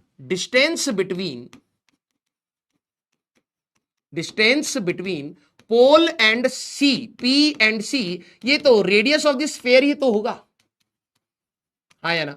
ये जो भी आपका स्फेयर था उसका रेडियस ही तो होगा। मैं यहां से रख करके स्फेयर बनाऊंगा तो ये वही स्फेयर तो बनेगा। यस, अब जो भी रेज हमारे पास आ रही है, मान लो अभी के लिए मैं दूर बना रहा हूं, लेकिन है हमारे पास पेरेक्सियल रेज ही, ठीक है। फोकस क्या होता है? It is a point on principal axis about which light converge, about which parallel incident rays light, parallel IRs converge/diverge। कहने का मतलब यह है कि एक ऐसा पॉइंट प्रिंसिपल एक्सिस पर कि अगर पैरेलल इंसिडेंट रेज, ये इंसिडेंट रेज हमारे पास पैरेलल आ रही है, ये इंसिडेंट रेज हमारे पास क्या है? पैरेलल आ रही है, तो टकराने के बाद ये किस पॉइंट पर कन्वर्ज करती हैं? That is our focus. दोनों मिरर्स में फोकस क्या है, जैसे लाइट आएगी आएगी आएगी, टकराने के बाद हमारे पास जिस पॉइंट से पास करेगी प्रिंसिपल एक्सिस पे, उसी को हम लोग कहते हैं अपना फोकस। स्फेरिकल मिरर्स के लिए भी होता है, लाइट आती है टकरा करके इधर चली जाएगी तो उसको डाइवर्जिंग मिरर कहेंगे, ये कन्वर्जिंग मिरर होगा, अभी देखना। तो अगर आप नोटिस करें, अब ये ज्योमेट्रिकल ऑप्टिक्स का यही ज्योमेट्री का कि सर किसी भी स्फेयर के लिए नॉर्मल बनाओगे, किसी भी स्फेयर के लिए नॉर्मल बनाओगे तो सेंटर से पास करेगा। मैंने कहा तो ये ही आपका क्या है, नॉर्मल है। तो एंगल ऑफ इंसिडेंस आपका यहां पर अगर आई है तो लाइट हमारे पास आफ्टर रिफ्लेक्शन की अगर आप बात करें, लाइट आफ्टर रिफ्लेक्शन जिस भी पॉइंट से पास करेगी, जिस भी पॉइंट से पास करेगी, इसी को हम लोग अपना क्या कहते हैं, फोकस। अब ये लेंथ होता कितना है जरा देखना, अगर मैं देखूं सीपी लेंथ कितना है, सर सीपी तो आर है।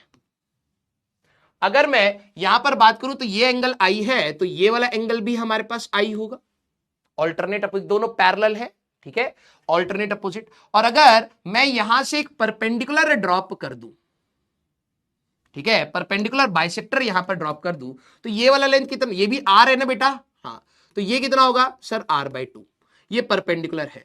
तो जरा इस ट्राइंगल में जरा कॉस आई लगाना, तो सर कॉस आई होगा base over hypotenuse, that is CF।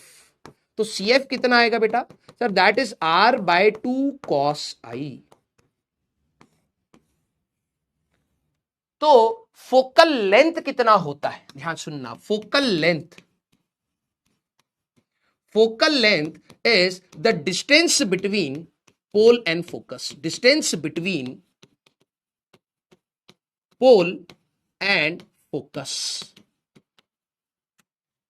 ये वाला जो लेंथ है ना बेटा, ये वाला जो आपका लेंथ है, this is your focal length. Pole और फोकस के बीच में जो आप लोगों ने 10वीं क्लास में पढ़ा है r/2 होता है। तो अगर मैं फोकल लेंथ fp की अगर मैं बात करूं, ये वाला लेंथ क्या होगा, मैं कह सकता हूं सर cp में से आप माइनस कर दो cf, मैंने कहा राइट, तो cp is r minus r/2 cos I, ये होगा, ये है आपका फोकल लेंथ, ये होगा आपका फोकल लेंथ। अब 10वीं क्लास में ये वाला फॉर्मूला तो नहीं पढ़ा है सर हम लोगों ने, हाँ,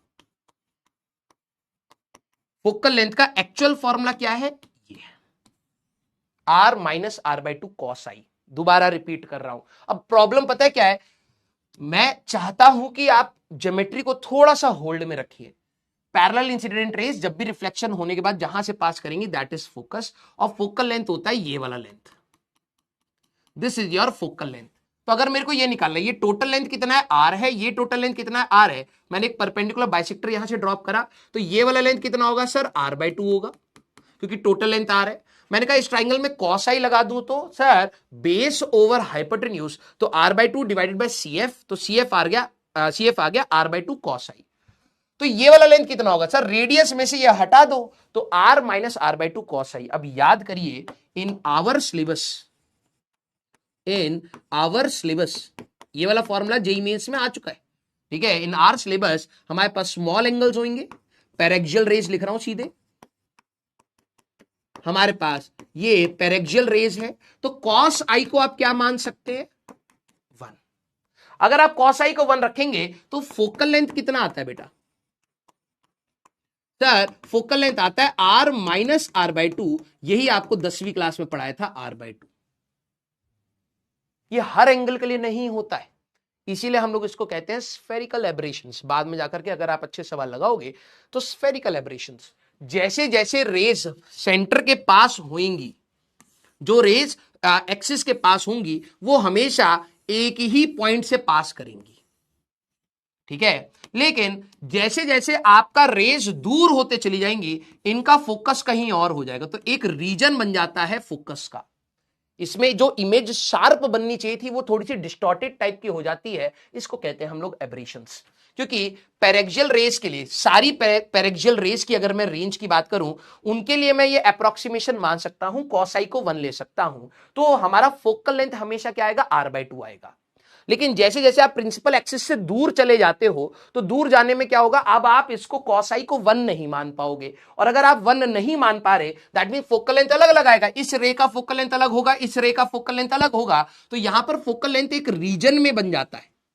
इसकी वजह से जो इमेज बननी चाहिए थी फोकस पर वो अब तो इस पूरे रीजन में बनेगी, तो हमारे पास इमेज डिस्टॉर्ट कर जाती है। इसी को हम लोग क्या कहते हैं अपना, अगर बोला जाए इसी को हम लोग कहते हैं अपना एब्रेशन, जो हमारे सिलेबस में नहीं है लेकिन आपको ये बात पता होनी चाहिए। क्लियर है क्या सारे बच्चे? यस और नो? सारे बच्चे यस और नो? प्लीज इसको लिखते चलेंगे, एक भी चीज छोड़िएगा मत। Yes yes. तो फोकल लेंथ का जनरल फॉर्मूला क्या काम का है? बिल्कुल काम का है। ये जनरल फॉर्मूला हमारे पास काम का है, लेकिन अगर हम लोग देखें हम लोगों को जरूरत r/2 वाले की पड़ेगी, हमारे सिलेबस में भी 10वीं क्लास के बच्चों के लिए भी। क्लियर? Very good. अब आते हैं नेक्स्ट रे डायग्राम्स। सारे बच्चे जरा ध्यान सुनना, वेरी गुड। रे डायग्राम्स सर 10वीं क्लास में हमें रे डायग्राम्स भी पढ़ाए गए थे, वो भी हमें करने हैं। बिल्कुल, मैं बिल्कुल बेसिक से बता रहा हूं, रूल्स आपको पता होने चाहिए। सर ये बनाने हैं, बनाते चलो। रूल्स फॉर रे डायग्राम्स। अगर मान लीजिए मेरे पास कॉनकेव मिरर है, थोड़ा बड़ा बना लेते हैं।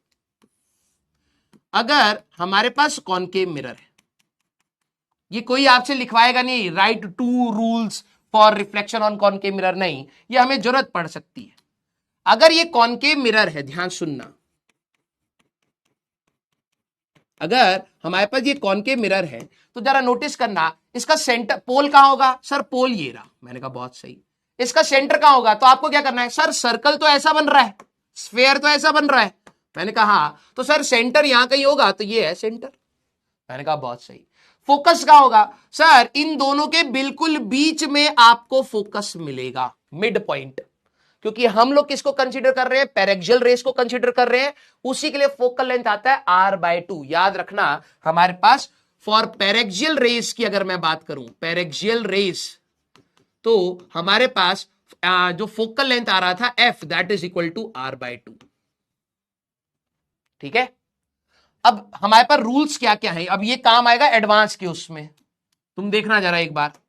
ठीक है, कोई भी रे अगर हमारे पास पहले पैरेलल है प्रिंसिपल एक्सिस के, तो आफ्टर रिफ्लेक्शन कहां से पास करेगी? फोकस से पास करेगी। समझ रहे मैंने क्या रूल बताया? पहला कि अगर कोई भी रे हमारे पास प्रिंसिपल एक्सिस के पैरेलल है, आफ्टर रिफ्लेक्शन कहां से पास करेगी? हमारे पास फोकस से। दूसरा रूल इसका उल्टा है, अगर कोई रे फोकस से पास कर रही है, कोई रे हमारे पास फोकस से पास कर रही है, आफ्टर रिफ्लेक्शन वो प्रिंसिपल एक्सिस के पैरेलल हो जाएगी। अगर पहले फोकस से पास कर रही है, आफ्टर रिफ्लेक्शन वो प्रिंसिपल एक्सिस के पैरेलल हो जाएगी। दूसरा रूल ये है। तीसरा रूल क्या है? कोई भी रे अगर हमारे पास सेंटर ऑफ कर्वेचर से हमारे पास आकर के हिट कर रही है, तो वो लाइट जैसे गई थी वैसे के वैसे वापस आ जाती है। क्यों? क्योंकि this is your normal incidence. यही लाइट एक्चुअली में हमारे पास नॉर्मल इंसिडेंस का है। क्योंकि एक स्फेयर के लिए बेटा अगर आप रेडियस बात करें तो रेडियस इज नॉर्मल, है ना? तो कोई भी लाइट अगर सेंटर ऑफ कर्वेचर से पास होकर शीशे पर जाएगी, नॉर्मल इंसिडेंस है, एंगल ऑफ इंसिडेंस यहां 0 होगा, तो एंगल ऑफ रिफ्लेक्शन भी यहां 0 होगा, लाइट वैसी ही चली जाएगी। ये बहुत काम आएगा हमें। दूसरा हमारे पास, या लास्ट अगर मैं बात करूं, कोई भी लाइट रे अगर पोल पर जाकर के हिट कर रही है, जितना भी एंगल बनाएगी उतने ही एंगल से चली जाएगी। सर ऐसा क्यों हुआ? मैंने कहा तू दिमाग लगा, यहां पर हिट हुआ तो ये वाली लाइन भी तो नॉर्मल हुई ना भाई, ये नॉर्मल है, तो एंगल ऑफ इंसिडेंस जितना एंगल यहां होगा उतना ही एंगल यहां होगा, वैसी लाइट हमारे पास चली जाती है। तो रूल आपको क्लियर हो गए। रूल नंबर 1 क्या है? अगर लाइट पैरेलल है तो फोकस से पास करेगी आफ्टर रिफ्लेक्शन। रूल नंबर 2 हमारे पास क्या है कि सर लाइट अगर फोकस से जा रही है आफ्टर रिफ्लेक्शन पैरेलल हो जाएगी। रूल नंबर 3 हमारे पास क्या है कि अगर कोई भी लाइट सेंटर ऑफ कर्वेचर से पास करके हिट कर रही है, उसी रास्ते पर वापस चली जाएगी। और रूल नंबर हमारे पास 4, यहां पर रूल नंबर 4 हमारे पास क्या है कि कोई भी लाइट अगर पोल पर हिट कर रही है तो जितना भी एंगल वो प्रिंसिपल एक्सिस से बनाएगी उतने ही एंगल से वो वापस यहां पर चली जाएगी। अगर आप नोटिस करें, इसको हम लोग क्या कहते हैं, अपना कन्वर्जिंग मिरर। कई जगह पर ये भी आपको मिलेगा, this is our converging mirror. क्यों सर? मैंने कहा क्योंकि अगर इस शीशे के ऊपर कभी भी लाइट आएगी पैरेलल, तो बाय लॉस हमारे पास ये किस पॉइंट से पास करेगी, ऐसे पास करेगी, फोकस से। तो ये सारी की सारी लाइट आकर के एक पॉइंट पर मर्ज हो रही है, इसलिए हम लोग इसको कहते हैं कन्वर्जिंग मिरर। जरा इस वाले मिरर को जरा देखना, दूसरा वाला भी तो था, है ना?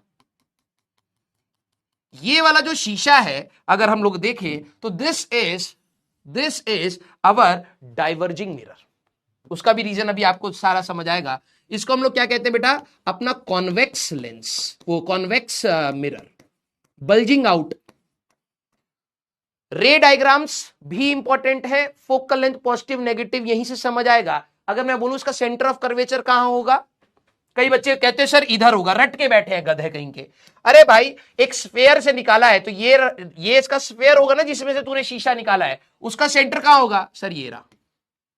तो पोल कहां होगा सर, ये रहा।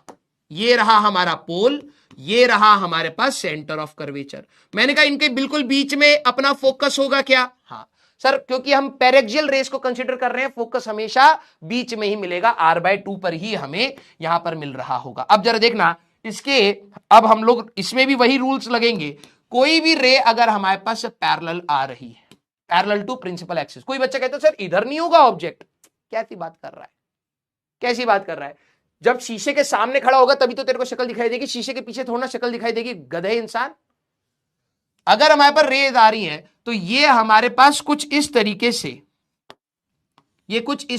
होंगी आफ्टर रिफ्लेक्शन, कि ये फोकस से पास होते हुए लगे, कुछ ऐसे।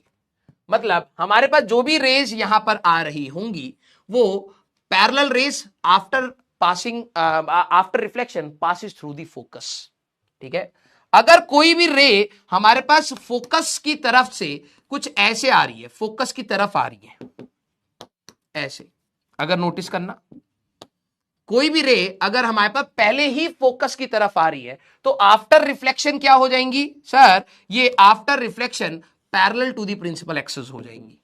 सेम रूल लगता है यहां पर। ठीक है, हमारे पास कोई भी रे जो पोल पर आ रहा है, कोई भी रे अगर हमारे पास पोल पर कोई एंगल बनाएगा तो ये उतना ही एंगल बना करके यहां से ऐसे चली जाएगी, खत्म। और कोई भी रे अगर आप यहां पर नोटिस करें जो सेंटर ऑफ कर्वेचर पर आ रही होगी, लाइक दिस, कोई भी रे जो सेंटर ऑफ कर्वेचर की तरफ से आ रही होगी, ठीक है, लाइक दिस, तो आफ्टर रिफ्लेक्शन ये हमारे पास वापस चली जाएगी। सेम रूल यहां पे भी लगते हैं, सेम रूल यहां पर भी लगते हैं। ये कॉन्वेक्स है, ठीक है, इसको हम लोग अपना डाइवर्जिंग मिरर भी कहते हैं। क्या कहते हैं इसको? Diverging mirror. क्यों? क्योंकि सर जो भी लाइट इस शीशे पर हमारे पास आती है, पैरेलल लाइट अगर हमारे पास आएगी, आफ्टर रिफ्लेक्शन ऐसे हो गई, आफ्टर रिफ्लेक्शन ऐसे हो गई, आफ्टर रिफ्लेक्शन ऐसे हो गई, आफ्टर रिफ्लेक्शन ऐसे हो गई, तो ये डाइवर्ज कर रही है, इसलिए हम लोग इसको डाइवर्जिंग मिरर भी कहते हैं। अब ये 10वीं क्लास की छोटी छोटी चीजें हैं ना,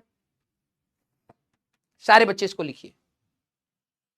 यस यस, आराम से बना लीजिए इनको। कन्वर्जिंग मिरर्स भी आपको हो सकता है कई जगह सवालों में मिल जाए, और हो सकता है हमारे पास डाइवर्जिंग मिरर भी हमारे पास कहीं जगह पर सवालों में बोला जाए। क्लियर? यस। अब एक टर्म और ऊपर चलते हैं। ठीक है, हमारे पास रे डायग्राम्स आप लोगों को एक ही साथ मैं बताऊंगा, ठीक है, उसको जरा ध्यान से देखना। हमारे पास क्लियर? अब जब हम लोग किसी भी ऑब्जेक्ट को, ध्यान से सुनना, दो टर्म्स बहुत आते हैं, रियल और वर्चुअल तो मैं आपको बता चुका हूं, ठीक है, लेकिन enlarged and diminished, inverted and erect, ये चार टर्म्स बेसिकली हमें समझने हैं, क्योंकि अब रे डायग्राम्स में ये चीज आती है, मैग्निफाइड इमेज होना, रियल होना, वर्चुअल होना। तो दोबारा से अब ध्यान से सुनना, क्योंकि ये रे डायग्राम्स में हमें जरूरत पड़ेगी। ठीक है, कुछ टर्म्स है, वन इज कॉल्ड हमारे पास इनलार्ज्ड या पहले इरेक्ट एंड इन्वर्टेड, क्योंकि ये टर्म्स आप लोगों ने 10th क्लास में भी पढ़े होंगे कि इरेक्ट इमेज बनी, इन्वर्टेड इमेज बनी, डिमिनिश्ड बनी, मैग्नीफाइड बनी। ये टर्म्स हमारे लिए इंपॉर्टेंट है। रियल इमेज है, वर्चुअल इमेज है, ये टर्म्स हमारे लिए बहुत ज्यादा इंपॉर्टेंट है, तो ध्यान सुनना। इरेक्ट एंड इन्वर्टेड ये एक टर्म है हमारे लिए, ठीक है। फिर दूसरा है हमारे पास magnified and diminished. Magnified, sir ये लिखना है, सब कुछ लिखना है भाई, मैग्नीफाइड एंड डिमिनिश्ड, ठीक है।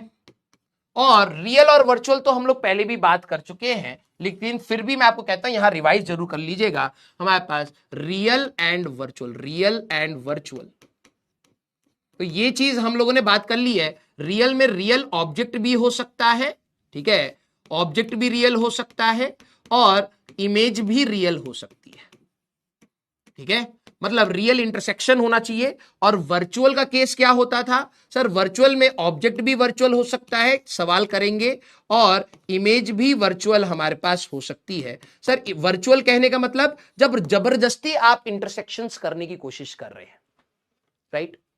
इरेक्ट एंड इन्वर्टेड, जरा ध्यान समझना। मान लीजिए मेरा ऑब्जेक्ट ऐसा है,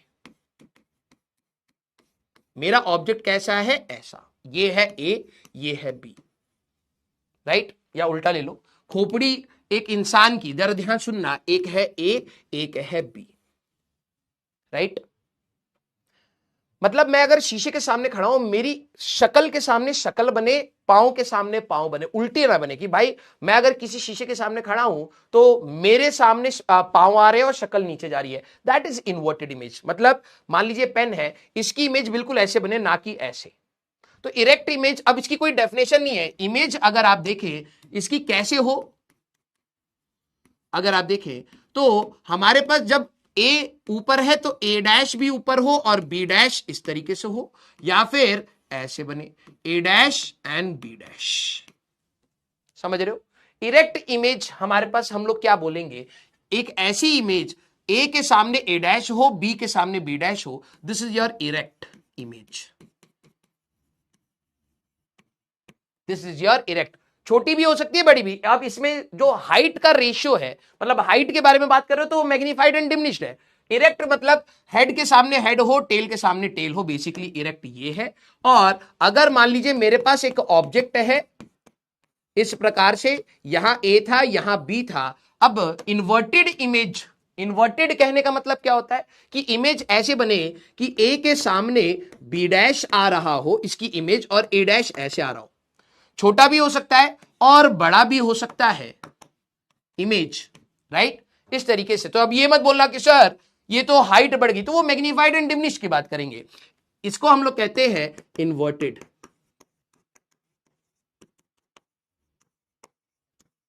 इन्वर्टेड इमेज। इसको क्या बोलेंगे? इन्वर्टेड। मतलब हेड के सामने हेड ना हो तो इन्वर्टेड। अब कई बच्चे ना गधे होते हैं, जरूरी थोड़ा है कि हमारे पास ऑब्जेक्ट हमेशा ऐसा ही हो। अगर मान लो कि हमारे पास ऑब्जेक्ट ऐसा रखा है और इसकी इमेज ऐसे बन गई, अब मैं पूछूं भाई इमेज कैसी है, बच्चे बोल देंगे इन्वर्टेड है, आप में से भी बोल देंगे, चैट ऑन करने की जरूरत नहीं है। मान लो कि मेरे पास एक ऑब्जेक्ट कैसा था, ऐसा, ठीक है, और इमेज है ऐसी, किसी मिरर के सामने बन गई। अब कोई बच्चा मैं पूछ लूं कि भाई ये हमारे पास इरेक्ट है या इन्वर्टेड इमेज है, तो बच्चा बोलेगा कि सर इन्वर्टेड है। क्यों? क्योंकि सर उल्टी। अबे गधा है क्या भाई? अगर ये हेड है तो हेड के सामने हेड है, टेल के सामने टेल है, भाई ये इरेक्ट इमेज है। तो प्लीज ऐसे मत रखना इन्वर्टेड हमारे पास उल्टा होता है, नीचे की साइड वाली इन्वर्टेड, ये कहीं नहीं पढ़ाया मैंने तेरे को। ए के सामने ए डैश अगर है और बी के सामने अगर बी डैश है, तो सीधी सी बात है ये इरेक्ट इमेज है। इसको मैं यहां लिख देता हूं। कुछ उल्टे गधे होते हैं हमारे पास, ए के सामने ए डैश होना और बी के सामने बी डैश होना, this is your erect image. और इन्वर्टेड इमेज क्या है? ए के सामने बी डैश होना और बी के सामने ए डैश होना, इसको हम लोग कहते हैं अपना इन्वर्टेड इमेज। साइज हमारे पास ज्यादा हो सकता है, उसको इनलार्ज्ड बोलेंगे। साइज छोटा हो जाएगा इमेज का, डिमिनिश बोल देंगे, ठीक है। तो ये मत करना कि उल्टी इमेज है हमारे पास, ऑब्जेक्ट के रिस्पेक्ट में देखा जाता है, क्लियर? मैग्नीफाइड एंड डिमिनिश्ड, अगर हमारे पास साइज इंक्रीज कर रहा है, साइज इंक्रीज कर गया तो उसको मैग्नीफाइड और इनलार्ज्ड भी बोलेंगे, और डिमिनिश मतलब साइज हमारे पास डिक्रीज कर गया तो बेसिकली डिमिनिश्ड बोलेंगे। जैसे मान लो कि मेरे पास एक है object like this A and B, right? अब इसकी इमेज के ऑप्शंस मैं आपको दे रहा हूं, ध्यान से देखना। हो सकता है इसकी इमेज ऐसे बन जाए, हो सकता है इसकी इमेज ऐसे बन जाए, हो सकता है इसकी इमेज ऐसे हो या ऐसे हो, कोई से भी ऑप्शंस हो सकते हैं। तो अगर मैं इसकी बात करूंगा तो इसको बोलूंगा इरेक्ट। क्यों? हेड के सामने हेड है, टेल के सामने टेल है, इरेक्ट प्लस डिमिनिश्ड, इसके लिए टर्म ये बोलूंगा। समझ रहे हो? हेड के सामने हेड है, टेल के सामने टेल, तो इरेक्ट इमेज हो गई, और हाइट कम हो गई तो डिमिनिश्ड। सर इसकी अगर बात करें तो मैंने कहा हेड के सामने हेड है, टेल के सामने टेल है, तो ये भी इरेक्ट होगा, बट ये हाइट इंक्रीज कर गई है तो इनलार्ज्ड वर्ड बोलेंगे। यस सर, हेड के सामने टेल है, टेल के सामने हेड है, इसको यहां बना लेना, कि कहेंगे सर उसके सामने कहां है। अबे ऑप्शंस दे रहा हूं, पहला ऑप्शन ये है, दूसरा ऑप्शन ये है, तीसरा ऑप्शन ये है, चौथा ऑप्शन ये। तो हेड के सामने सर टेल है, टेल के सामने हेड है, तो ये इन्वर्टेड इमेज है, ये हमारे पास इन्वर्टेड इमेज है, और साइज हमारे पास कम हो गया है तो डिमिनिश्ड हम लोग बोलेंगे। ठीक है?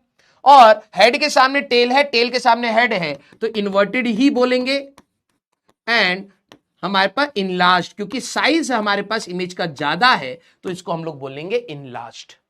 ये टर्म्स एक बार बता रहा हूं, ये सेम चीजें लेंसेज में भी हमारे पास एप्लीकेबल होंगी, तो प्लीज रायता मत फैलाना। ठीक है? तो इरेक्ट एंड इन्वर्टेड आपको ये बात समझ आ गई है, मैग्नीफाइड एंड डिमिनिश्ड आपको ये बात आई होप समझ आ गई होगी। सारे बच्चे ये बता दीजिए, यस और नो, यस और नो, क्लियर? और ये वर्चुअल और रियल का हम लोग पहले ही बात कर चुके हैं। ठीक है भाई, अगर इनलार्ज और डिमिनिश की बात कर रहे हैं तो हाइट को देखना है, और इरेक्ट एंड इन्वर्टेड की बात कर रहे हैं तो हेड के सामने हेड या टेल के सामने टेल, ये सब देखना है।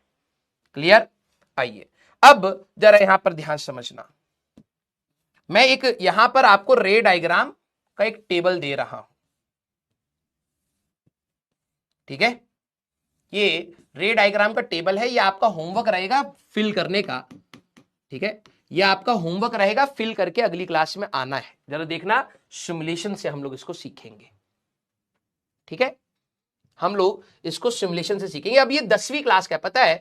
अब बात है कि सर इसको छोड़ दो, मैं तो छोड़ दूंगा, लेकिन प्रॉब्लम यह है कि आप देखना कि हमारे जेई के सवालों में ये छोटी छोटी चीजें भी इंपॉर्टेंट है, तो 10वीं वाली चीजों को भी हमें पढ़ के ही चलना पड़ेगा आगे, अब हम कुछ कर नहीं सकते। ठीक है? हाँ, तो अब मैं आपकी यहां पर चैट रोक रहा हूं, जो हमारे काम की चीज होगी वो मैं आपको अलग से लिखवाऊंगा, लेकिन अब आपको ये किताबों में भी मिल जाता है कि मान लीजिए हमारे पास ये रहा शीशा, अब ये है हमारे पास ऑब्जेक्ट। ठीक है? ऑब्जेक्ट को चेंज करूंगा तो रे डायग्राम आपको बनाने होते हैं। तो आपको सबसे पहला होता है कि भाई अगर ऑब्जेक्ट इंफिनिटी पर है, ठीक है, पहला कौन सा मिरर है हमारे पास? कॉनकेव मिरर है। ठीक है? क्योंकि शीशा ऐसा है, ऑब्जेक्ट हमारे पास ऐसा है, तो अगर आप नोटिस करेंगे, ठीक है, कॉनकेव मिरर के रे डायग्राम से पता होने चाहिए भाई, सवालों में यूज होएगा, देखना तुम। कॉनकेव मिरर का अगर मान लीजिए मेरे पास ऑब्जेक्ट एट इंफिनिटी है तो इमेज कहां पर बनेगी? क्योंकि रे डायग्राम में तो लिमिटेशन है, इससे और दूर नहीं ले जा सकता, लेकिन अगर आप नोटिस करेंगे अगर ऑब्जेक्ट दूर होगा तो इमेज कहां पर होती है? फोकस पर होती है। ठीक है? तो इमेज एट, मैं बस ये बता रहा हूं, इमेज एट फोकस। ठीक है? रे डायग्राम आपको बनाना हो आप बना सकते हैं कि ये लाइट ऐसे आएगी और ये हमारे पास फोकस से पास कर जाएगी, इमेज एट फोकस। आप यहां पे कहेंगे हमारे पास डिमिनिश्ड इमेज बन रही है, छोटी इमेज बनेगी।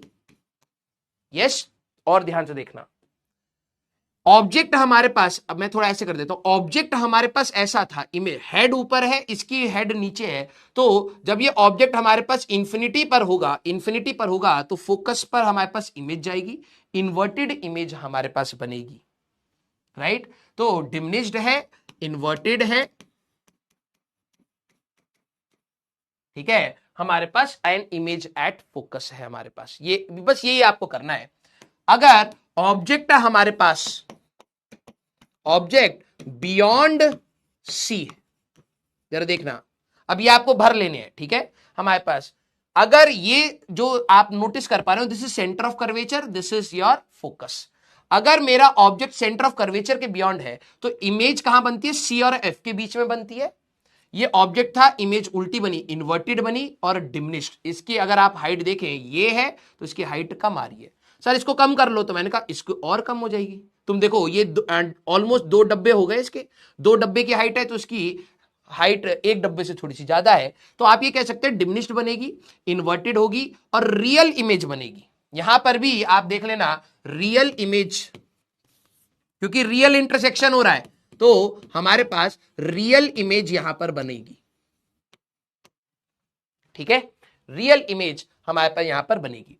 अब मैं ऑब्जेक्ट को यहां से लाते लाते सेंटर ऑफ कर्वेचर पर अगर ले गया, तो आप लोगों को पता होगा कि सेंटर ऑफ कर्वेचर पर जब भी आप अपने ऑब्जेक्ट को ले जाते हैं तो इमेज हमेशा सेंटर ऑफ कर्वेचर पर ही बनती है। जो भी रेज जा रही हैं वो फोकस से पास होंगी, ये फोकस से जा रही थी पैरेलल होंगी, इंटरसेक्शन ये आएगा।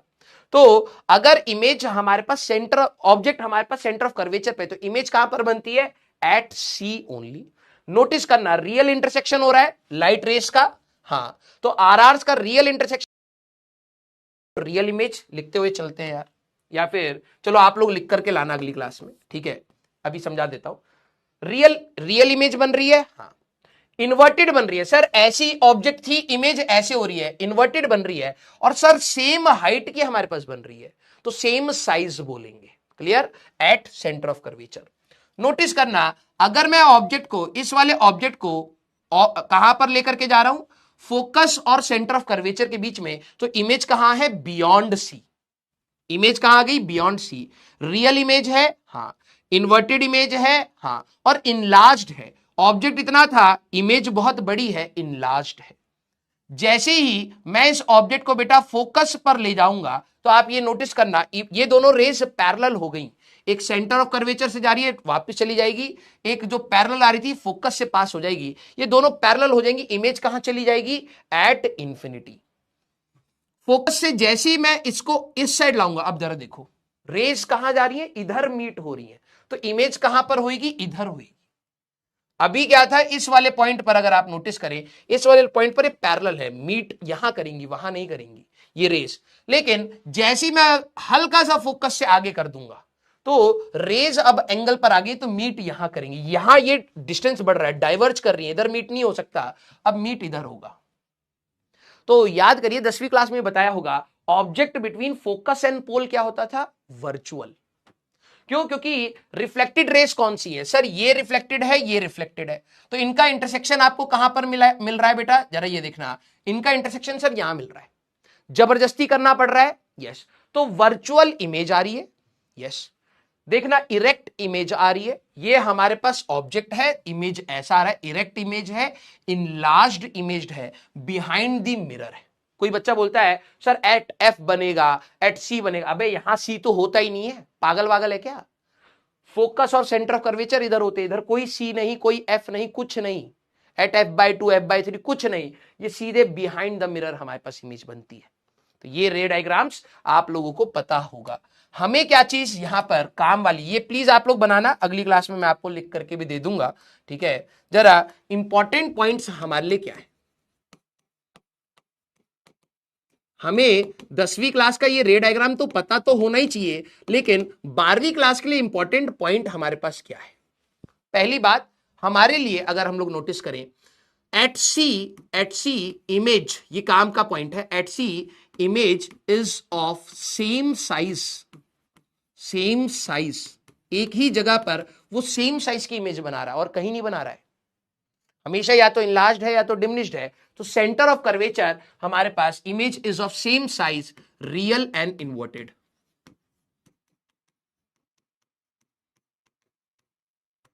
रियल एंड इन्वर्टेड, सिर्फ एक ये वाला पॉइंट।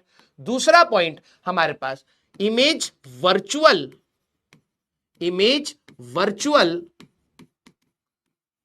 ठीक है, अब इंग्लिश में लिख देते हैं, when object when object is between F focus and pole, then only image आपकी क्या आ रही है, वर्चुअल आ रही है। इसका और कोई केस नहीं है। कॉनकेव मिरर आपसे बोला जाए कॉनकेव मिरर वर्चुअल इमेज बना रहा है, समझ जाना ऑब्जेक्ट कहां है। ये सवाल में ऐसे बोल देंगे कि ये कॉनकेव मिरर था, एक बंदा उस कॉनकेव मिरर के सामने है, तो एक वर्चुअल इमेज बनी, इरेक्ट इमेज बनी। नोटिस करना सिर्फ इसी केस में एक तो वर्चुअल इमेज बन रही है और प्लस इरेक्ट इमेज बन रही है, और कोई केस ही नहीं है।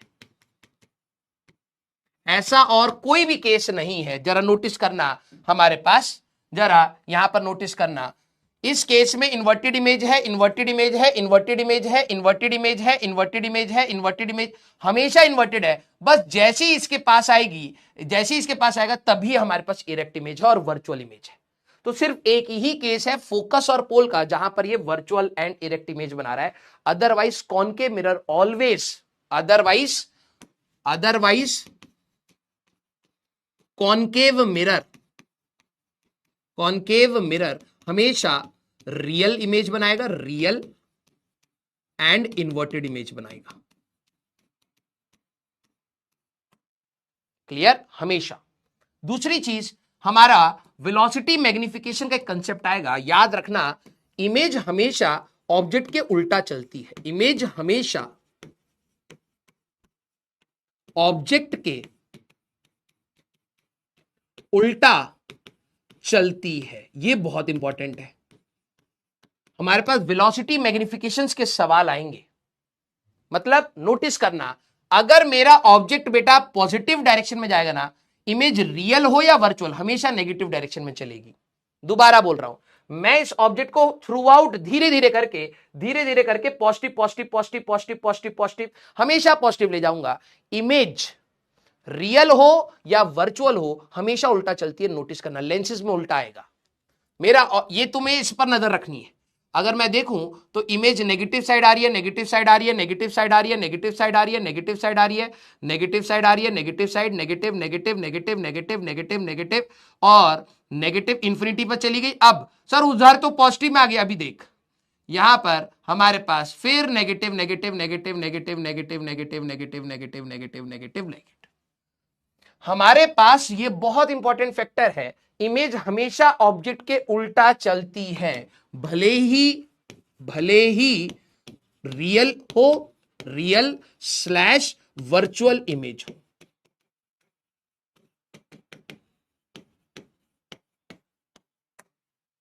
भले ही रियल स्लैश वर्चुअल इमेज हो हमारे पास। तो कॉनकेव मिरर के लिए ये वाला पॉइंट हमारे लिए बहुत इंपॉर्टेंट था। एक ये वेलोसिटी मैग्निफिकेशन हमेशा देखना, अगर ऑब्जेक्ट आई कैप में होगा, इमेज हमेशा माइनस आई कैप में होनी चाहिए। क्लियर?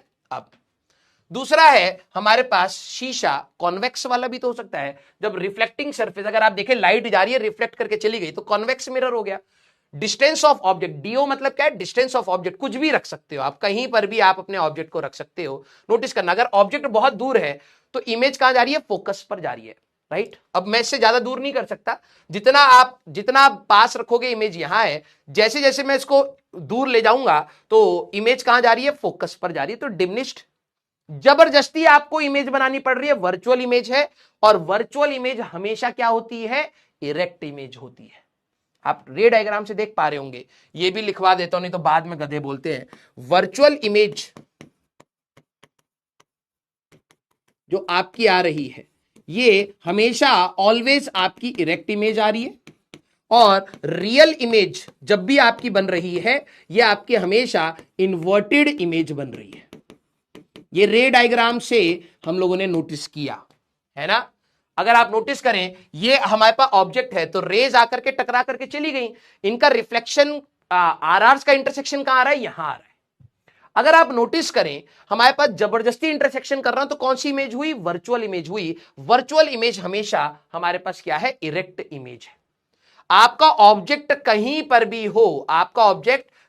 भी हो, इमेज हमेशा पोल और फोकस के बीच में ही रहती है। कहीं पर भी हो, पोल और फोकस के बीच में ही रहेगा। और नोटिस करना, डायरेक्शन, अगर मैं इसको इस डायरेक्शन में ले जाऊंगा, इमेज देखना किस डायरेक्शन में चलेगी।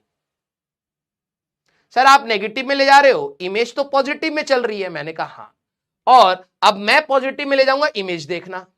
सर आप पॉजिटिव में ले जा रहे हो तो इमेज हमारे पास नेगेटिव में जा रही है, राइट। तो याद रखना हमारे पास कॉन्वेक्स मिरर के लिए क्या क्या इंपॉर्टेंट पॉइंट है। कॉन्वेक्स मिरर के लिए हमारे पास इमेज हमारे पास बिटवीन O एंड F हमारे पास वो पोल एंड फोकस के बीच में रहेगी। हमारे पास हमेशा अपोजिट डायरेक्शन में मूव करेगी, डिमिनिश्ड एंड वर्चुअल रहेगी। अब इसी के ऊपर अगर मैं आपसे एक सवाल पूछ लूं, ये 10वीं क्लास का पार्ट था, इसी के ऊपर एक सवाल आ जाता है, can convex mirror form real image. अब रे डायग्राम्स में तो हमें नहीं बताया गया है ना, रियल इमेज कहां आ रही है। अगर आप नोटिस करें हमारी रियल इमेज तो आई नहीं रही है। सर ऑब्जेक्ट इंफिनिटी से होकर के शीशे के कहीं पर भी आ जाए, हमेशा जबरदस्ती बनानी पड़ रही है, राइट। रियल ऑब्जेक्ट की हमेशा वर्चुअल इमेज बन रही है, right. Can convex mirror form real image. याद रखना, अगर आपका ऑब्जेक्ट रियल ऑब्जेक्ट है तो इमेज आपकी हमेशा वर्चुअल, ऑलवेज वर्चुअल इमेज। लेकिन अगर मान लो कि जरूरी थोड़ा है कि हमारे पास 10वीं क्लास तक ऑब्जेक्ट रियल होते थे, पेन का ही इमेज बनाओगे, अब तो हमें मल्टीपल रिफ्लेक्शंस करनी है। तो जरूरी थोड़ी ना है कि हमारे पास हमेशा ऑब्जेक्ट रियल ही होगा। जरा ये देखना, मान लो मेरे पास लाइट रेस कैसे आ रही है, ऐसे आ रही है, तो इसका इंटरसेक्शन पॉइंट अगर आप नोटिस करेंगे तो हमारे पास इंटरसेक्शन पॉइंट कुछ ऐसा आया। हाँ सर, तो ऑब्जेक्ट ये IR से है, हाँ, तो इंसिडेंट रेस का इंटरसेक्शन क्या देगा सर, ऑब्जेक्ट देगा। मैंने कहा ऑब्जेक्ट रियल है या वर्चुअल है, सर ये तो वर्चुअल है, ये हमारे पास वर्चुअल है। मैंने कहा आफ्टर रिफ्लेक्शन लाइट रेस ऐसे चली गई। जरा ये देखना, ये क्या है, RRs, और तो इनका इंटरसेक्शन क्या होगा, इमेज। तो क्या ये रियल है या वर्चुअल है, सर ये रियल है, यस, रियल इंटरसेक्शन। तो अब ओवरऑल समरी क्या है, जरा ध्यान समझिए रे डायग्राम्स का। कॉनकेव मिरर पे भी अभी जितने भी आपने रे डायग्राम्स पढ़े हैं वो किसके पढ़े हैं, रियल ऑब्जेक्ट्स के पढ़े हैं। वर्चुअल ऑब्जेक्ट्स के भी केसेस हो सकते हैं। अब कोई बच्चा बोले सर वर्चुअल ऑब्जेक्ट कैसे, अबे मल्टीपल रिफ्लेक्शन हो सकता है। मेरे पास एक शीशा ये है, एक शीशा ये, इधर ये देखिए कॉनकेव मिरर है और ये कॉन्वेक्स मिरर है। मैंने एक ऑब्जेक्ट को रखा, इस पे लाइट गई और इस पर लाइट ऐसे आ गई, मिलनी चाहिए थी यहां पर, लेकिन क्या ये रेज मिल पा रही है, नहीं, उससे पहले कॉन्वेक्स मिरर आ गया, हो सकता है ये रिफ्लेक्ट कर दे, और यहां से भी रेज आई ऐसे और ऐसे जानी चाहिए थी, यहां बन गई हमारे पास इमेज। तो क्या जरूरी है कि हमारे पास ये हमेशा वर्चुअल इमेज ही बनाएगा, नहीं, डिपेंड करता है ऑब्जेक्ट कैसा है। 10वीं क्लास तक वर्चुअल ऑब्जेक्ट के केसेस नहीं थे, लेकिन अब हमारे पास बनाए जाएंगे। तो आपको बहुत ध्यान से उन टर्म्स को समझना बहुत इंपॉर्टेंट है। आपसे कोई पूछ ले, ध्यान सुनना, कि क्या कॉन्वेक्स मिरर रियल इमेज बना सकता है, तो बच्चे रे डायग्राम याद करेंगे, कोई भी केस नहीं होता था, नहीं, convex mirror can form real image हो सकता है जब वर्चुअल ऑब्जेक्ट हो हमारे पास।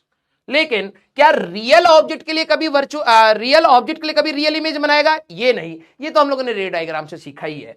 इमेज हमेशा ऑब्जेक्ट के उल्टा चलती है, भले ही वो रियल हो या वर्चुअल इमेज हो, भले ही वो कॉन्वेक्स मिरर हो, भले ही वो कॉन्वेक्स हो स्लैश कॉनकेव हो, कोई सा भी मिरर हो, ध्यान सुनना, कोई सा भी मिरर हो, कैसी भी इमेज हो, ऑब्जेक्ट अगर प्लस में जा रहा है इमेज माइनस में जाएगी, कैसे भी शीशे के लिए, कैसी भी इमेज के लिए। क्लियर है क्या, सारे पॉइंट्स, यस और नो, सारे बच्चे यस और नो, हाँ या ना, हाँ,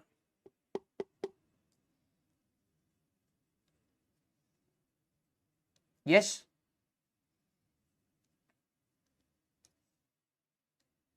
अच्छा एक बात बताओ, क्या आप लोगों को 10वीं क्लास में ये बताया कि रियल इमेज हमेशा आपको एक स्क्रीन पर मिलती है, इमेज वर्चुअल इमेज स्क्रीन पर नहीं मिलती है? कुछ ऐसा भी पढ़ाया है क्या? कोई एक बच्चा बोला अभी?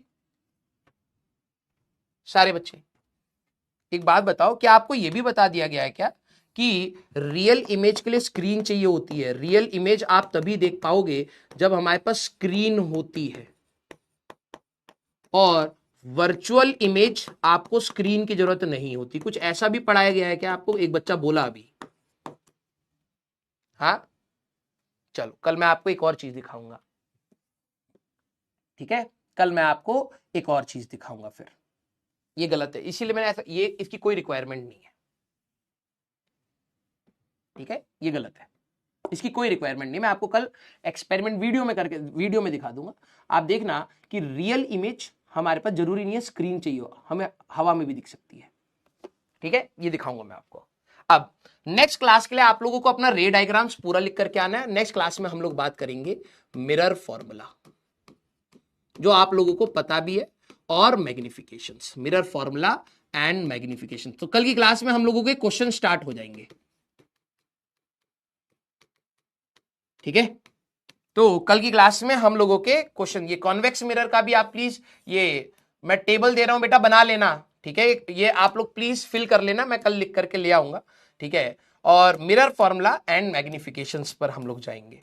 अब मिरर फॉर्मूला, फिर उसमें हमारे पास साइन कन्वेंशन आएगा, ठीक है? हाँ, तो अभी और वेलोसिटी मैग्निफिकेशन आएंगी। कल की क्लास से क्वेश्चन स्टार्ट हो जाएंगे, परसों की क्लास में भी खूब सारे क्वेश्चन हमें करने हैं, ठीक है? और मंडे हम लोग 3:30 रखेंगे, सो दैट हम लोग एडवांस के सवालों पर भी आ ही जाए तब तक, है ना? क्योंकि एडवांस के सवाल रह जाएंगे, कल नहीं हो, मतलब थर्सडे नहीं हो पाएंगे, लेकिन कोई दिक्कत नहीं है, ठीक है हमारे पास। क्लियर? तो कल हम लोग अपने मिरर फॉर्मूला और मैग्निफिकेशंस पर जाएंगे। क्लियर? हाँ, मैंने बिल्कुल बेसिक से पढ़ाया है, और एडवांस तक के क्वेश्चन आप देखना। जो चीज मैं आपको बता रहा हूं, अगर आप सटीक तरीके से लगाएंगे, कोई दिक्कत वाली बात नहीं है। अब आप लोग अगर पीवाईक्यूज देखेंगे तो आपको पता लगेगा कितने सारे सवाल हैं। वो सारे हम लोग नहीं कर सकते, लेकिन यस, मेजॉरिटी रीसेंट ईयर्स के अच्छे सवालों को हम लोग क्लास में डिस्कस करते हुए चलेंगे। क्लियर? हाँ, अभी मैं होमवर्क नहीं दूंगा बेटा, कल की क्लास में होमवर्क दूंगा। एक बार मुझे मिरर फॉर्मूला, रे डायग्राम्स, वो साइन कन्वेंशन एक बार सटीक तरीके से समझा लेने दो। मैग्निफिकेशन प्लस होगा तो मतलब क्या है? अब दो प्रकार की मैग्निफिकेशन आएंगी, लेटरल एंड लॉन्गिट्यूडनल। 10वीं क्लास में लेटरल हाइट वाला मैग्निफिकेशन की बात होती है, अब थिकनेस की भी आएगी, तो वो भी मेरे को एक बार समझा लेने दो, फिर हम लोग क्वेश्चंस को मैं आपको होमवर्क दूंगा, ठीक है? Love you all. अच्छा लगा तो प्लीज आप लोग मेरे को बताइएगा। और दूसरी बात, जिनको लगता है कि सर रे ऑप्टिक्स टफ है, बिल्कुल नहीं है। हाँ, एक आध सवाल में तू अटक सकता है, मैं ये बात बोलूंगा। मैं ये नहीं कहूंगा कि भाई अगर हमने पढ़ा दिया तो तू कोई किसी भी सवाल में नहीं अटकेगा, नहीं, तो एक आध सवाल में अटक सकता है, लेकिन मेजॉरिटी सवाल तेरे से बनने स्टार्ट हो जाएंगे, इसकी गारंटी है, ठीक है? तो घबराना बिल्कुल भी नहीं है। रे ऑप्टिक्स से आप देखना, अभी जैसे आपका रिफ्लेक्शन पार्ट खत्म होगा ना, you will feel more confident. आपको लगेगा यार ये तो बहुत आसान था। रिफ्लेक्शन खत्म हो गया, रिफ्लेक्शन में छोटे छोटे पार्ट है। सबसे पहला हमारा ग्लास स्लैब है, फिर टीआईआर है, फिर प्रिज्म है, छोटे छोटे पार्ट्स कवर करेंगे। उसमें सिर्फ एक ही बड़ा पार्ट है, दैट इज लेंसेज। और अगर आपने मिरर अच्छे से पकड़ लिया है तो लेंसेज में तो आपको मजा आ जाएगा, आप वेरिएशन सारे पकड़ ले जाओगे। क्लियर? Love you all. आज आपको डीपीपी मिलेगी, ठीक है? क्योंकि मिरर ये ना, और आज जो आपको डीपीपी मिलेगी हो सकता है अभी आपको करनी ना हो, क्योंकि उसमें ना स्फेरिकल मिरर्स के ऊपर सवाल है, तो अभी आपको नहीं करना, रुक जाना, ठीक है? क्योंकि रिफ्लेक्शन वाले पार्ट में ना ज्यादा सवाल होते नहीं है किताबों में भी ना, तो आपको घबराना नहीं, क्लास में हमने बहुत सारे कर लिए हैं, ठीक है? Love you all. आप लोग अभी डीपीपी नहीं करेंगे, आप लोग अपने आराम से रिवाइज करके बैठिएगा, जब मैं आपको होमवर्क दूंगा तब आपको करने हैं, ठीक है? Love you all, thank you so much. Polarisation बेटा आपका वेव ऑप्टिक्स का पार्ट है, डिफ्रैक्शन, पोलराइजेशन एंड इंटरफेरेंस वो वेव ऑप्टिक्स में आएगा, ठीक है? वेरी गुड बेटा। अगले मंडे से हम लोग 3:30 बजे से आपको बुलाएंगे। अब कुछ बच्चे कहेंगे सर हमारा अक्टूबर में एग्जाम था, तो ये जो टाइम आपको दिया गया है इसमें प्लीज आप लोग अभी भी आपके पास है संडे तक का, प्लीज आप लोग अपना सिलेबस कवर करके रखिए कि आपको एग्जाम में, जो आपके स्कूल के एग्जाम है उस समय अगर हमारी क्लास चल रही तो अब आपको फोकस करना पड़ेगा भाई। एक जगह तो आपको थोड़ा सा एक्स्ट्रा अपने एफर्ट्स लगाने पड़ेंगे, क्योंकि अब आप समझिए अक्टूबर बचा है, नवंबर बचा है, दिसंबर में आपकी प्री बोर्ड है, 2 महीने बचे हैं हमारे पास बहुत बड़े चैप्टर। रे ऑप्टिक्स खत्म होती है, सब कुछ हमारे पास खत्म ही है। आप ये मत सोचना कि सर अभी तो बहुत सिलेबस, ना, सिर्फ रे ऑप्टिक्स टाइम लेगा, उसके बाद कुछ टाइम नहीं लगना। बहुत छोटे छोटे, आप अपना लेक्चर प्लानर खोल करके देख लीजिएगा, बहुत छोटे छोटे चैप्टर्स बचे हुए हैं, ठीक है। तो अब आप समझिए we are almost at the end, ठीक है। और अपना माइंडसेट बना लीजिए कि भैया बैठना 14-15 घंटा बैठना पड़ेगा, ये बहुत क्रूशियल टाइम है। क्लियर? लव यू ऑल बेटा, thank you so much, thank you so much, ठीक है। हाँ, तो मिलते हैं बेटा नेक्स्ट क्लास में, please do let me know about this lecture, ठीक है। मिलते हैं नेक्स्ट क्लास में, till then tata bye bye, take care, पढ़ते रहिए और मचाते रहिए।